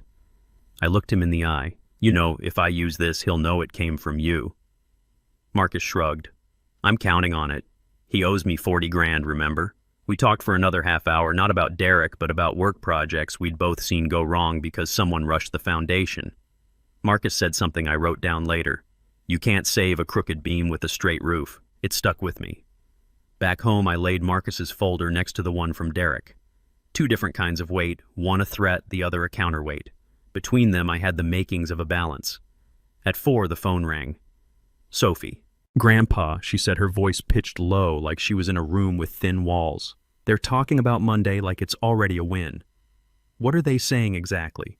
"They said the lawyer's bringing a streamlined packet." Derek told Vanessa, "Once Dad sees the projections he'll sign. He hates leaving money on the table." I laughed quietly. They think I hate that more than I hate being cornered. Sophie hesitated.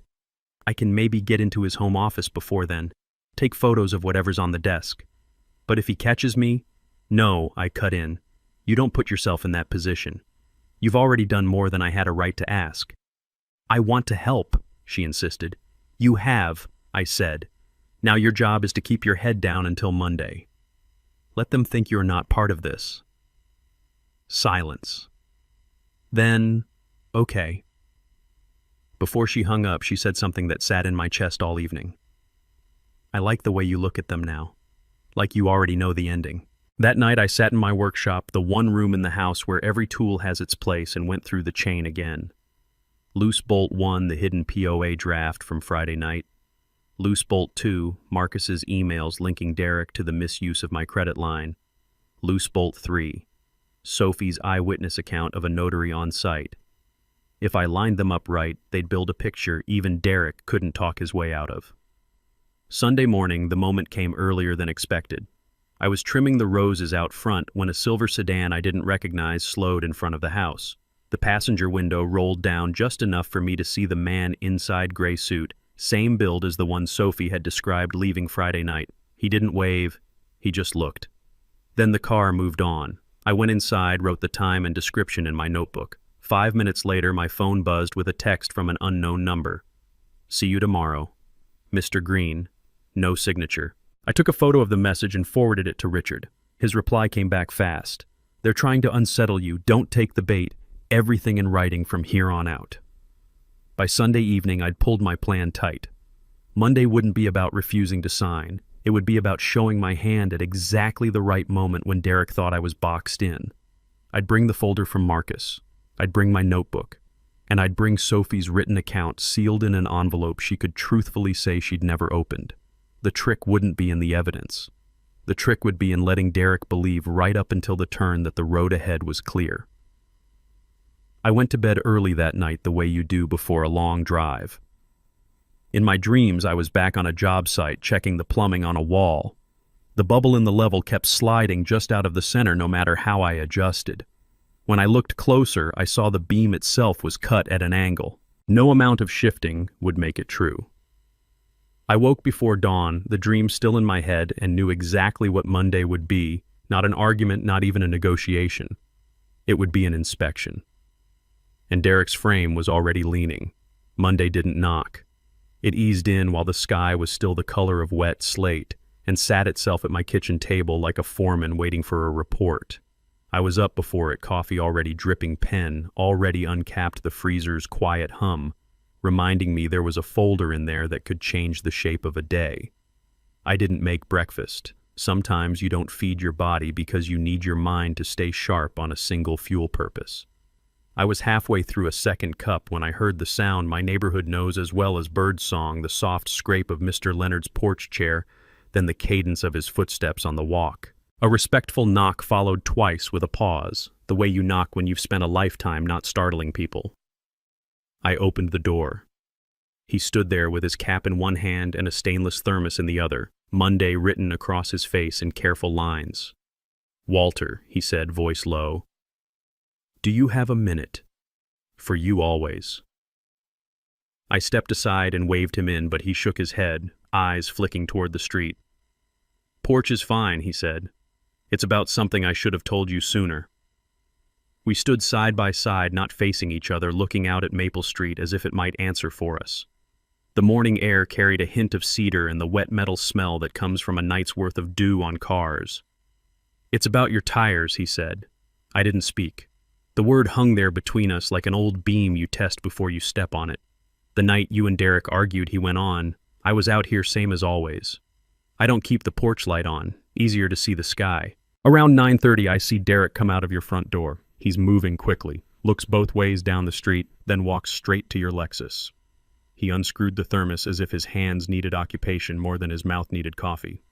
The lid stayed in his palm. "He goes around each tire," Mr. Leonard said. "Niels does something with his hand. I couldn't see a tool, but I could see the way his shoulder worked. Careful. Intentional.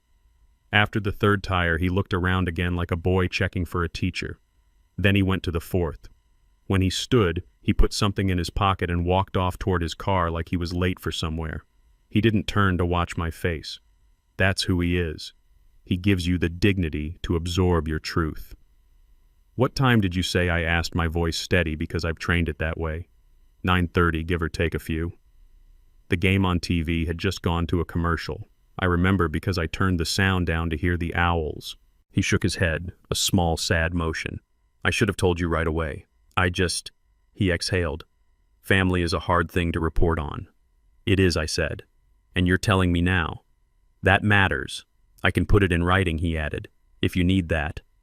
I turned to him then. "I do." He nodded, unsurprised. "Figured." "Inside then," I said, and this time he followed. At the kitchen table I slid a legal pad between us and wrote the date at the top. I printed his name, our street, and the time. Then I wrote, as he spoke, each detail, each pause, each look to left and right, reading it back to him after every sentence, like we were setting a line of forms in wet concrete and making sure the bubble stayed centered. He corrected one phrase. It wasn't like he jabbed, more like he pressed at an angle and I rewrote it to match the motion in his shoulder. When the page was done, he read every word and insisted on changing nothing else. He signed. I signed as a witness. He underlined the time not because he needed to, but because that's what a man does when he believes his own eyes. "Thank you," I said. "You're welcome," he said, and then he did something I'll remember as long as I have a porch. He put his hand on my shoulder, light, steady, not pity, not triumph. "Walter," he said, "I knew you'd handled worse than this work-wise, but blood's a trickier glue. If you need me to tell anyone what I saw, I will." He lifted the thermos in a small salute. "I'm on my porch every night. That's my job." "That's your gift," I said.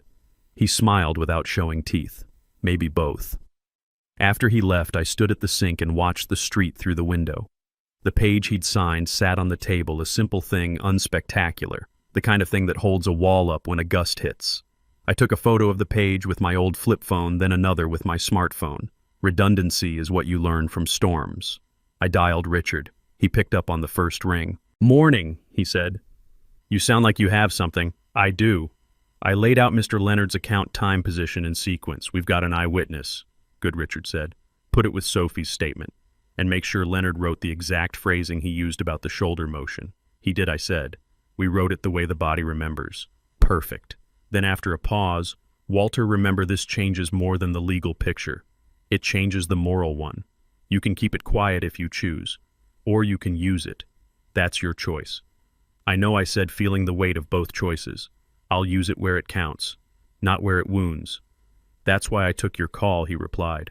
We reviewed the plan for the afternoon meeting, arrive early, ask for an agenda, refuse beverages, insist on an attendee list request, copies photograph any drafts they present, do not sign, do not initial, do not allow receipt. Language that implies acceptance, and at the moment of our choosing place are documents on the table. Leonard's statement, Sophie's sealed account, Marcus's emails, the photo of the hidden POA. Keep your tone the way you keep a level, Richard said. Let the bubble tell the story. If they try to rattle you, watch their hands, not their faces. I've been watching hands my whole life, I said. Faces are for other people. We hung up. I took the brown envelope from the freezer, wiped a thin mist of frost off its plastic sheath, and slid Leonard's signed page in behind the POA photo. I added a second envelope, Sophie's statement folded and sealed. She texted me last night to say she'd written it out at the campus library and handed it to a friend to drop in my mailbox. I hadn't opened it. I wanted to be able to say that without flinching. I labeled the outside of each envelope with a fat black marker, Exhibit A, Neighbor Eyewitness Exhibit B, Granddaughter Statement Sealed Exhibit C, Investor Emails Exhibit D, Hidden DPOA Photo. The words looked theatrical and unnecessary in my neat block letters. Maybe they were. Maybe theater was part of the point Today show each thing when it mattered in an order that made a picture no one else could rearrange. I put everything in my old leather folio, the one Linda had given me the year we paid off the warehouse, and stood in the hallway longer than a man needs to stand in a hallway. On the wall was a photo of me and Derek when he was 5, both of us wearing paper crowns from a Christmas cracker, both of us laughing at something I don't remember. I rested my fingers against the glass and then lowered my hand. Let's go, I told the quiet. Derek rents an office in a brick building downtown, 2 stories with an elevator that takes longer than stairs and a lobby that smells faintly of lemon oil and toner. I arrived 10 minutes early and checked my watch 3 times, not because I didn't trust it, but because I wanted the sensation of doing something other than thinking. The receptionist was new since my last visit, a young woman with a tidy bun and a name tag that announced Amelia in letters more polite than her eyes. Good morning, she said. Can I help you, Walter Green, for Derek Green, I said. 2 o'clock. She tapped the keyboard with an efficiency I appreciated. He's expecting you. Would you like water? No, thank you. Coffee, tea. Just a chair, I said, and she smiled because that seemed like the right answer to anything. While I waited, I looked around. 2 men in suits stood by the glass-paneled conference room speaking in the kind of half-whispers that are supposed to make you think they're important. On the table inside, I could see a neat arrangement of bottled water, a stack of black pens, and a tray with those heavy cardstock folders firms use when they want to make flimsy ideas feel substantial. A corner of a notary seal case peeked out from a tote bag under one chair, half hidden by a blazer. I thought. A freckle where someone forgot their makeup. A clock on the wall marked 2 minutes to the hour. I stood. Amelia glanced up. He'll be right with you, she said. They're just... She gestured vaguely toward the hallway. Finishing up. Who's they? I asked pleasantly. She blinked. Mr. Green. And his guests. Names I'm not sure I should... Of course, I said, and sat back down. At 2 o'clock sharp, Derek appeared in the hallway, smile set, tie adjusted. He looked like a man who'd practiced the walk for mirrors and didn't dislike what he saw. Dad, he said, hand extended. Thanks for being on time. That habit has kept a lot of roofs from leaking, I said, and shook his hand. His grip was warm and confident. His eyes were a touch too bright. He gestured toward the conference room. Let's get you comfortable. I'm comfortable standing, I said. But I'll sit. Inside, Vanessa was already there, her coat over the back of a chair, her phone face down next to a leather folio that matched the firm's corporate shade the way people match ties to pocket squares. Beside her, a man stood and buttoned his jacket as we entered. He was early 40s, hair too neat to be an accident. He smiled the way you smile when you don't want your teeth to seem aggressive. Mr. Green, he said. Thomas Avery, T&M Associates. Thanks for coming. Afternoon, I said. You called my house yesterday. A flicker. He recovered. We like to confirm logistics. Logistics confirmed, I said, and set my folio on the table without opening it. We took our seats. The pens sat in a row in front of each of us like soldiers waiting for orders. Bottled water gleamed. The notary case had moved. I couldn't see it anymore. Before we begin, I said I'd like an agenda and an attendee list. Vanessa's eyes flicked to Derek. Thomas smiled. Of course, he said, sliding a sheet across. It was printed on heavy paper with a header that took up too much real estate. Meeting objective, clarify control structure and future operations of Green Supply Holdings. Attendees: Derek Green Principal, Vanessa Green Advisor, Thomas Avery Counsel, Walter Green Founder. Anyone else joining, I asked. Not at this time, Thomas said. Good, I said. Then let's start with your plan. Thomas nodded. We've prepared a streamlined packet that outlines the proposed transition. No binding elements today, Mr. Green, just a review.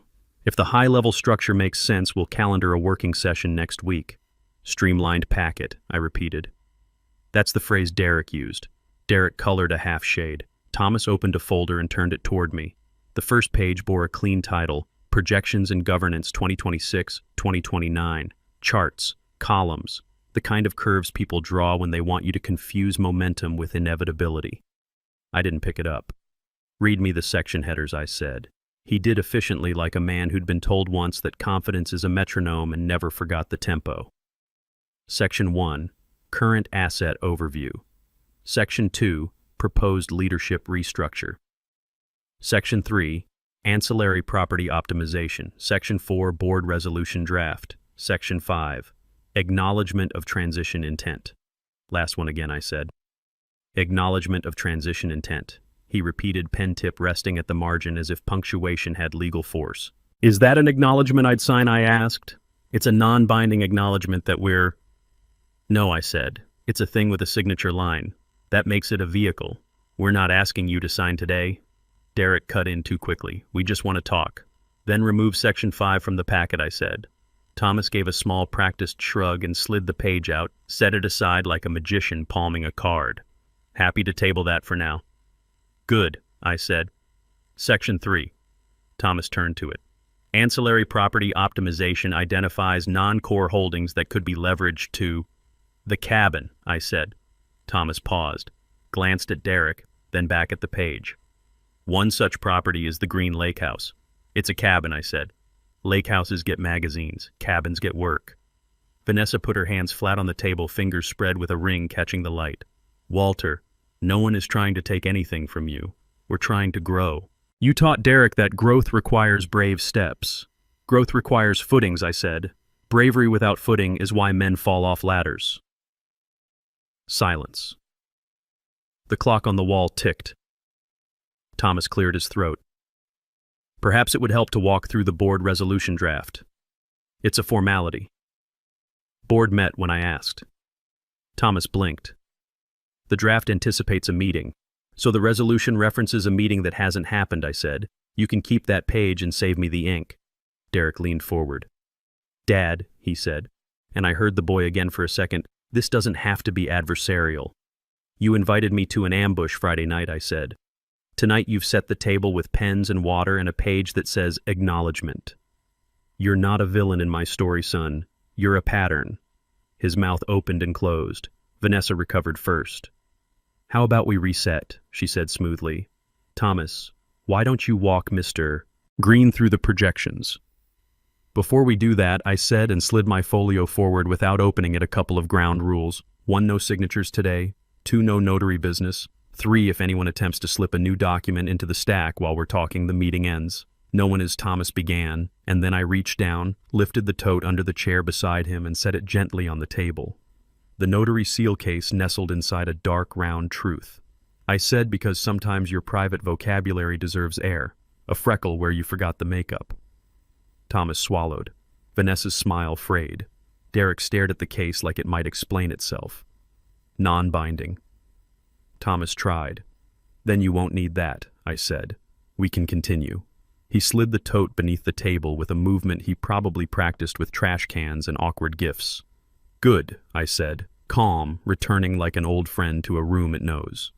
Projections. For the next 10 minutes, I let Thomas talk. I didn't interrupt. I let the graphs mount their case. The revenue lines tilt upward obediently. The cost of capital behaves and the debt ratio stays within covenants that weren't yet real. I nodded occasionally the way you do when a man needs to hear himself finish a thought. Derek started to relax. Vanessa regained her posture. The room mistook my silence for assent. When Thomas reached the final chart, adjusted EBT day under new leadership, I held up a hand. "Thank you," I said. "My turn." I opened my folio and placed the first envelope on the table, thick brown labeled in my block hand. Exhibit D, hidden DPOA photo. Vanessa's eyes darted. Derek stiffened. "I found this," I said, stuck behind the last page of the outline you sent me home with Friday night. Limited durable power of attorney. My name is typed as principal. Derek's typed as agent. No signatures. A sticky note in Vanessa's hand. "For tonight if he's comfortable." Vanessa colored a shade that didn't match the room. "We, Thomas?" She fumbled, regrouped. That was a draft someone added by mistake. It was never... "Of course," I said and set the next envelope beside the first. Exhibit A, neighbor, eyewitness. This is a signed statement from my neighbor, Mr. Leonard. He watched Derek puncture all 4 of my tires the night we argued. 9:30, 4 sidewall cuts at a professional angle. That vandalism forced me into a rental and set a tone for the week that ended with a notary in your home. Derek's mouth worked soundlessly. Thomas started to speak, thought better of it, and reached for water he didn't drink. I placed the third envelope, Exhibit C, investor emails, copies from Marcus Thompson, emails between Derek and a man named Holt discussing the parent company credit line as if it were Derek's piggy bank. My name's on that line. My company's reputation underwrites the credit his emails spend. Derek found his voice. "You're coordinating with people who hate me," he said, a strange mix of accusation and awe. "I'm listening to people who know you," I said. The last envelope sat undefeated in my hand. I didn't place it. Not yet. Exhibit B, granddaughter statement, sealed. I wanted Derek to think this meeting might still be a negotiation, not an audit. Thomas leaned forward, the pen finally doing something other than sitting. "Mr. Green," he said carefully, "I understand your concerns. But none of this changes the fact that leadership transitions require clarity," I said. "They require clarity." "Exactly. And here's mine." I looked at Derek because this needed to come from father to son, not founder to successor. "Friday night, you tried to get me upstairs to sign. When I didn't, you brought the paper down. Tonight, you've set a room that pretends to talk while it aims to act. You've shown me projections that only need a signature to become someone's burden. You've brought a notary to a conversation. You cut my tires to put me off balance." Derek shook his head violently. No, I didn't." "Leonard saw you," I said quietly. "You know he did. And so do you." The room tightened. It has a way of doing that when truth takes the head of the table. Vanessa's voice softened, weapon sheathed in silk. "Walter. She said you've always taught us to face problems, not run from them. We're not your problem. We're your family. You stopped being my family the night you planned to make me someone else on paper," I said. "Family stands with you at the bottom of the ladder. It doesn't pull the footing while you're on the top rung." Thomas cleared his throat, gathering his courage into professionalism. "Mr. Green, what would you propose then? If not this, then what?" I slid the folio back an inch, a small signal to myself as much as to them. "I propose we end this meeting without signatures, without notaries, and further pretense. I'll review any documents you email me through my attorney. If there's a path that honors what I've built without stealing it, we'll find it. If there isn't, we won't walk." Derek leaned back, eyes bright with a kind of furious hope I recognized from mirrors I've stopped looking into. "You're making a mistake," he said. "You'll regret not taking this opportunity." "I regret many things," I said. "Saying no to leverage I didn't need has never been one of them." Silence again. The clock faithful witness ticked. Thomas looked at Derek. Derek looked at Vanessa. Vanessa looked at the tote under the table.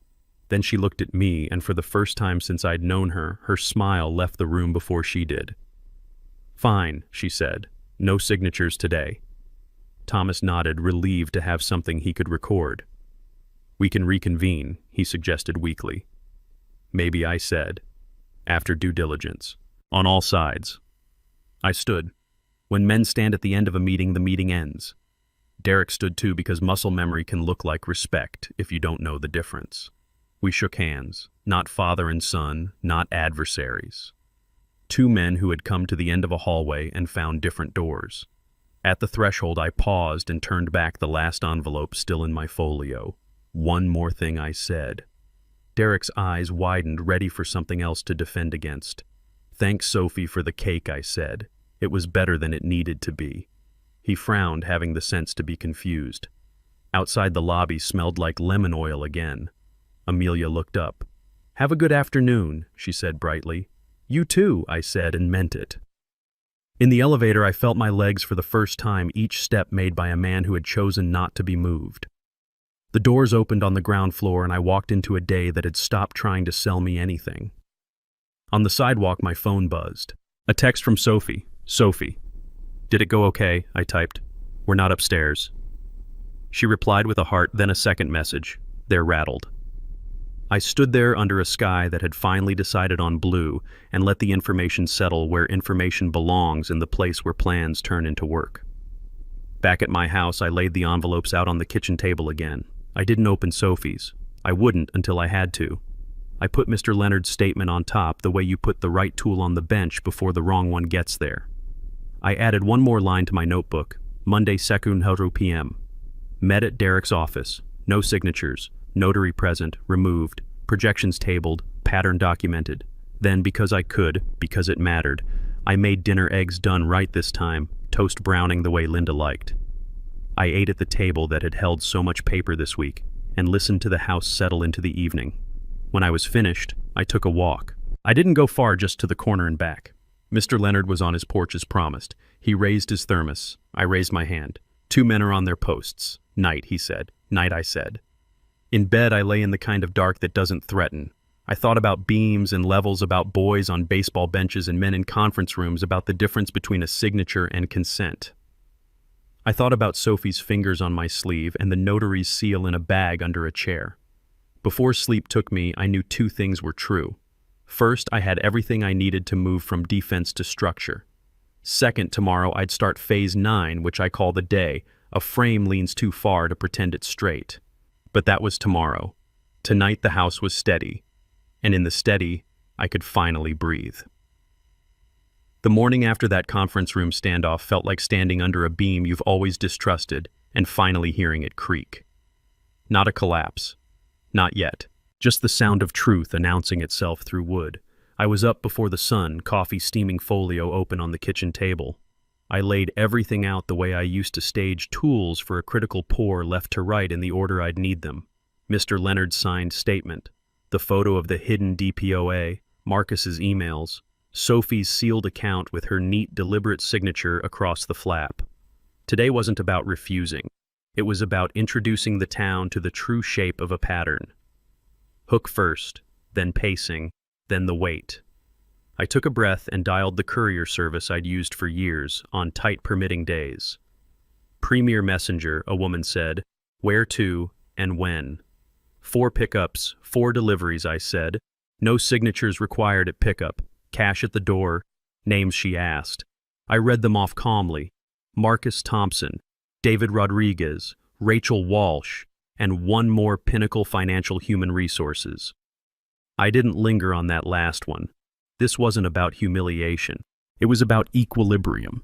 By 8:30, I'd printed the cover letters. No adjectives, no accusations. Each read the same information for your consideration regarding investments and professional conduct directly affecting you. Please review the attached documents and draw your conclusions. Dates, amounts, copies, nothing more. I sealed each parcel the way I close a toolbox, firmly with a final press of palm to cardboard. On the outside, just names and addresses in block letters. The kind of plain that doesn't trigger a defense before the contents do. When the courier knocked, he didn't ask what he was carrying.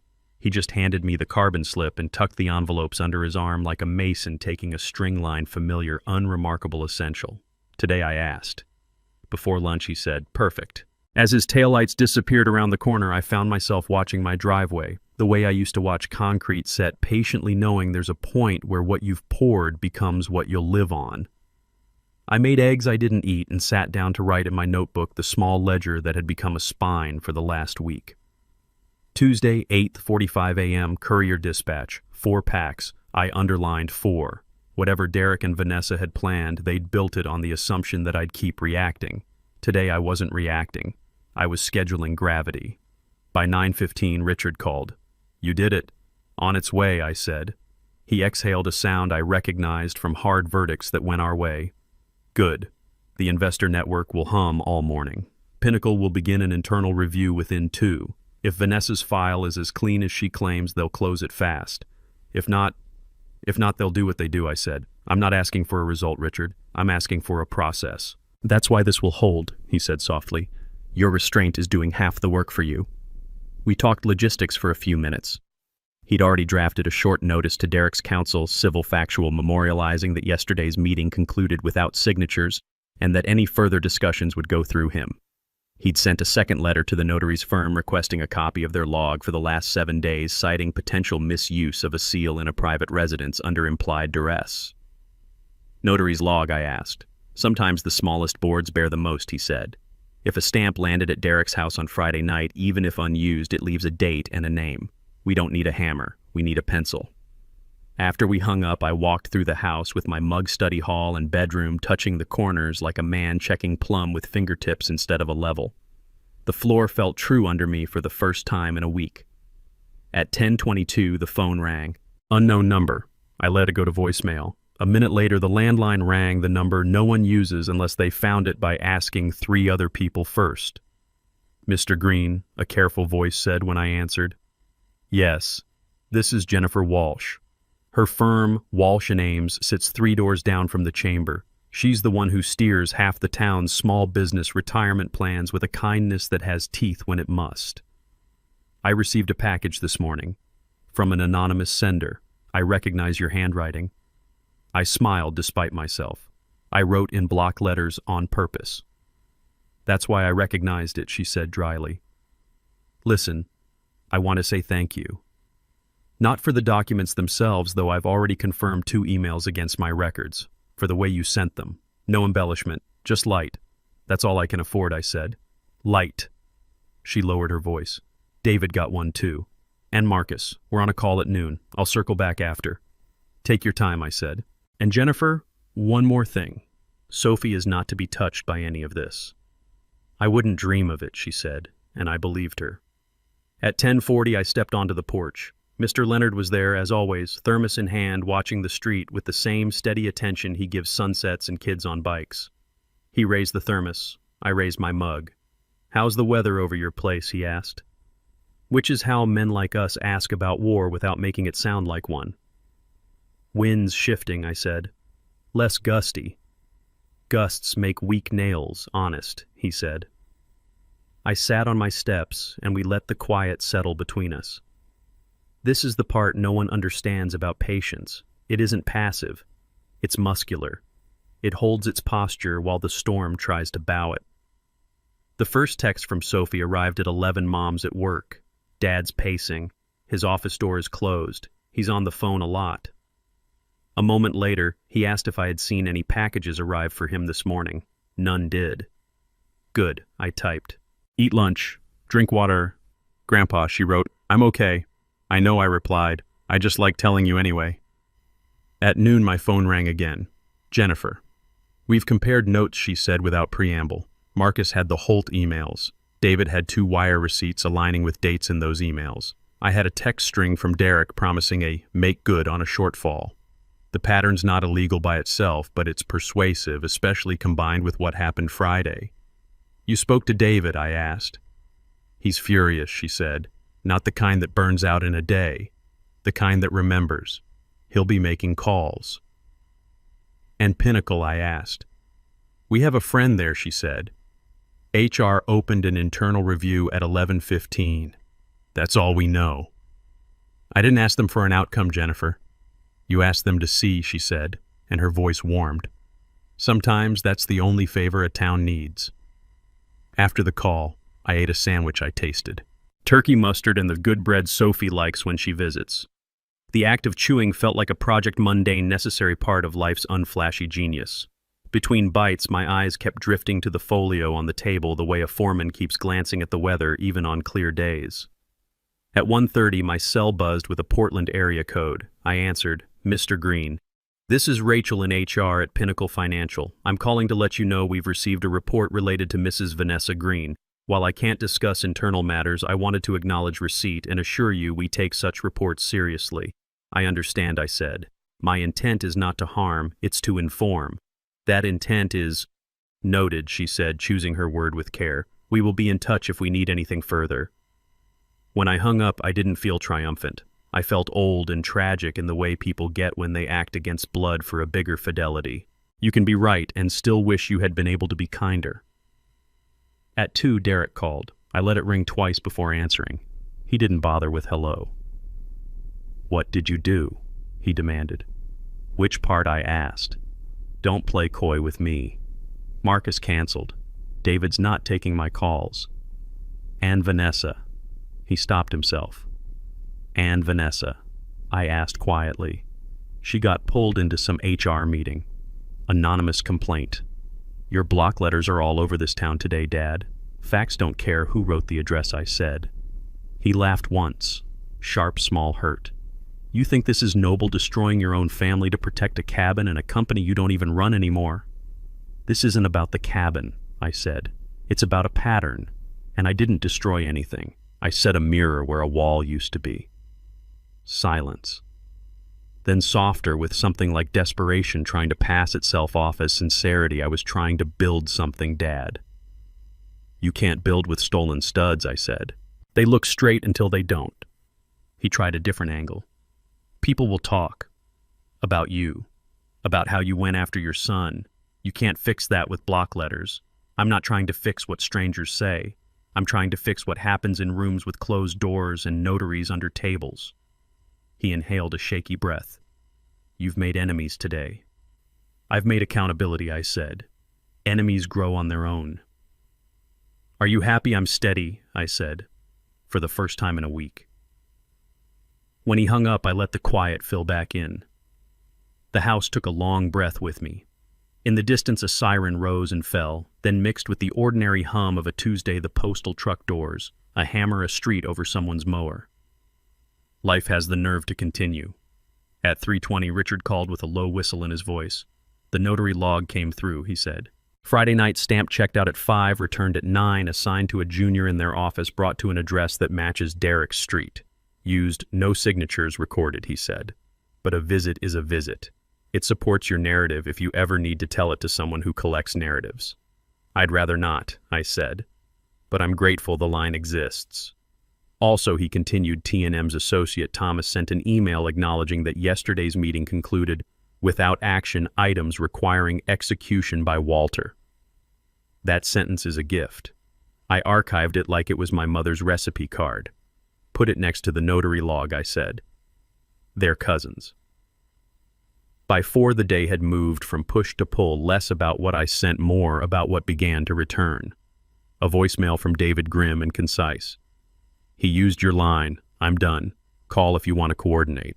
A text from Jennifer. They're circling. Don't move. Let gravity do its work. An email from an old supplier who'd stayed quiet for years. If you ever want to build again, I have credit waiting for you. Not for Derek. For you. At 5, Sophie texted Mom's home. She's quiet. Dad's not. He threw a glass in the sink. Didn't break. Just sounded like it wanted to. Then I'm staying in my room tonight. I'm okay. Proud of you, I typed. Leave the house if you feel unsafe. My porch is yours. I know, she wrote. I'll keep my shoes by the door. The image punched air from my chest, my granddaughter planning egress in her own home. Not because of violence, I never once feared Derek would lay hands on anyone, but because chaos can feel like a kind of gravity too. It pulls people toward corners they shouldn't have to know at 18. Twilight painted the street the color of old nickels. I took my coffee decaf, the concession you make to a heart that's done enough today, and sat on the porch. Mr. Leonard nodded from his post. Nice light, he said. Best kind, I replied. Doesn't ask permission. We sat a while like that, 2 men occupying the small, sacred task of holding still. A car I recognized from the notary's firm drove by and didn't stop. A jogger passed earbuds in, oblivious to the quiet wars men fight with paper and restraint. At 6:30, the landline rang. Not a number I knew. I let it take 2 breaths before answering. Mr. Green, a cool voice said, "This is Rachel from Pinnacle again. We wanted to inform you that we've placed Mrs. Green on administrative leave pending our review. This is not a conclusion, only a step. I closed my eyes. Understood, I said. I don't want her harmed. Our process is our process, she said gently. Yours appears to be yours. After we hung up, I didn't cheer. I didn't feel vindicated. I felt the ache you get when a tooth is pulled, a pressure you've lived with leaving your body, and the awareness of the hole it leaves behind. At 7:15, my phone buzzed with a message from Derek I didn't expect. We need to talk. Tonight. Tomorrow, I typed. Tonight. I thought of Sophie in her room shoes by the door. I thought of Vanessa at her kitchen sink staring at the faucet she once bragged about choosing without compromise. I thought of the notary seal the sidewall cuts the upstairs step, and the word comfortable on that sticky note. I put my phone face down and didn't reply. At 8, my doorbell rang. I didn't jump. Leonard's porch creaked once across the street. I flicked on the porch light and opened the door. Derek stood there, anger poured into a human shape. Behind it, panic. Behind that something, I recognized the child who has broken something and doesn't know how to stand in the room with the pieces. We're not going inside, I said. Porch. Fine, he snapped, stepping back into the cone of light. He shoved his hands into his pockets and then yanked them out, unable to keep anything. You went nuclear. I sent paper, I said. Calmly. You cost Vanessa her job. I didn't. Pinnacle has a process. It will do what it does. You turned the investors against me. They turned because they recognized themselves in the documents. He barked a bitter laugh. You have an answer for everything. No, I said.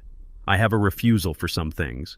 He stared at me for a long time, jaw-tight breath visible in the evening cool. Why are you doing this? He asked finally. Not as a strategy, but as a son who still wants a picture where the father's face explains the room. Because you asked me to be someone I'm not, I said. And because you tried to trick me into it when I said no. He said nothing. I continued, not cruelly, but plainly. You cut my tires. You brought a notary to a dinner. You hid a DPOA in a packet you called an outline. You used my credit line like a back pocket. You told yourself it was brave or necessary or filial. It was theft. Not by statute, maybe. In spirit. He swallowed. The set of his shoulders changed a slow collapse of a deck you overloaded in small increments. And Sophie, I said softer, you put your daughter in the position of choosing on a Friday night between her parents and their target. She chose me. Not because I'm better, because I'm not trying to make her live in a story where consent is a trick. He flinched at her name. She's a kid, he said. She's the steadiest person in your house, I said. That should burn you and bless you at the same time. He stared at the railing. His fingers gripped it. The wood didn't give. What now, he asked into the grain. Now I said we stop this. No more meetings with notaries. No more drafts labeled if he's comfortable. You move out of rooms where signatures are the point. You go back to work where work is the point. You pay back what you owe slowly like a man with a shovel and one good arm. And you leave my trust, my cabin, and my name out of your plans. And if I don't, then paper keeps moving, I said. Not because I want it to, because that's how gravity works when frames lean. He lifted his head. You'd do that to your son. I'd do that for my granddaughter, I said. And for the man I answer to when the house is quiet. Silence held us. Across the street, Leonard stood. He didn't move toward us. He just stood a witness the way good neighbors do when stories bend toward breaking and need one more set of eyes to keep them honest. Derek jammed his hands into his pockets again, not knowing where to put them if not there. You think you won, he said. No, I said. I think I worked. The day isn't over. He nodded once, sharp and resentful. Then, unable to help himself, he tried one last door. Monday, he said. Another meeting. Yumi Thomas. No, I said. Richard. Fine, he spat. Bring your lawyer. I will, I said. And I will bring myself. Same man, same answers. He stepped off the porch and down the walk, then stopped and turned. The porch light caught his face in a way I wish I hadn't had to see it still. My son just more puzzled about the world than he knew. You're going to die on that hill, he said. Better than drowning in a shallow pool, I replied. He left. I watched him go as far as the maple at the corner, then heard the car, then heard it quiet itself as he turned out of our block. I didn't go inside yet. I sat on the top step and breathed the way you do after carrying something that wasn't heavy until your body understands it was. Leonard crossed the street. He didn't come up. He stopped at the bottom and looked up at me. "You all right?" he asked. "I am," I said. "I will be." "You want me to write that down?" he said, half a smile under the cap. "Not necessary," I said. "This one can live between us." He nodded, tapped the brim, and went back to his post. Inside the house accepted me the way a moored boat takes its owner's foot, gentle, familiar, steady. In the kitchen, I placed the envelopes back into the folio, then slid the folio onto the highest shelf. Not as a trophy, as a reminder that justice doesn't always roar. Sometimes it files stamps and waits. My phone buzzed one last time. "Sophie, are you okay?" "Yes," I typed. "Are you?" "Yes." I heard the front door slam and then nothing. "Quiet can be loud," she wrote. "Quiet is our music," I replied. "Keep your shoes by the door tonight, just in case." "I will. Love you. I love you too." I turned off the lights and stood in the dark a moment longer, letting my eyes adjust not to absence, but to enough. In the dark, you learn the house's honest edges, a doorway you still navigate without bumping your shoulder, a table you put your hand on without looking the exact number of steps to the bedroom. The day had moved as far as it could without splintering. Tomorrow would ask for something else. Before sleep, I wrote the last line of the day in my notebook, pressing harder than I meant to. Two's light applied, gravity engaged, frame admitted its lean. Then I set the pen down, turned out the lamp, and lay flat. The beam above didn't creak. For the first time in days, I didn't listen for it. I let the household hold me the way I've held it all these years on purpose, without drama, with the quiet conviction that truth once leveled does not need an audience to stand. Thank you for joining me on this journey. If you like this story, please like this video, subscribe to the channel, and share your impressions of this story in the comments. To listen to the next story, click on the playlist now showing on screen.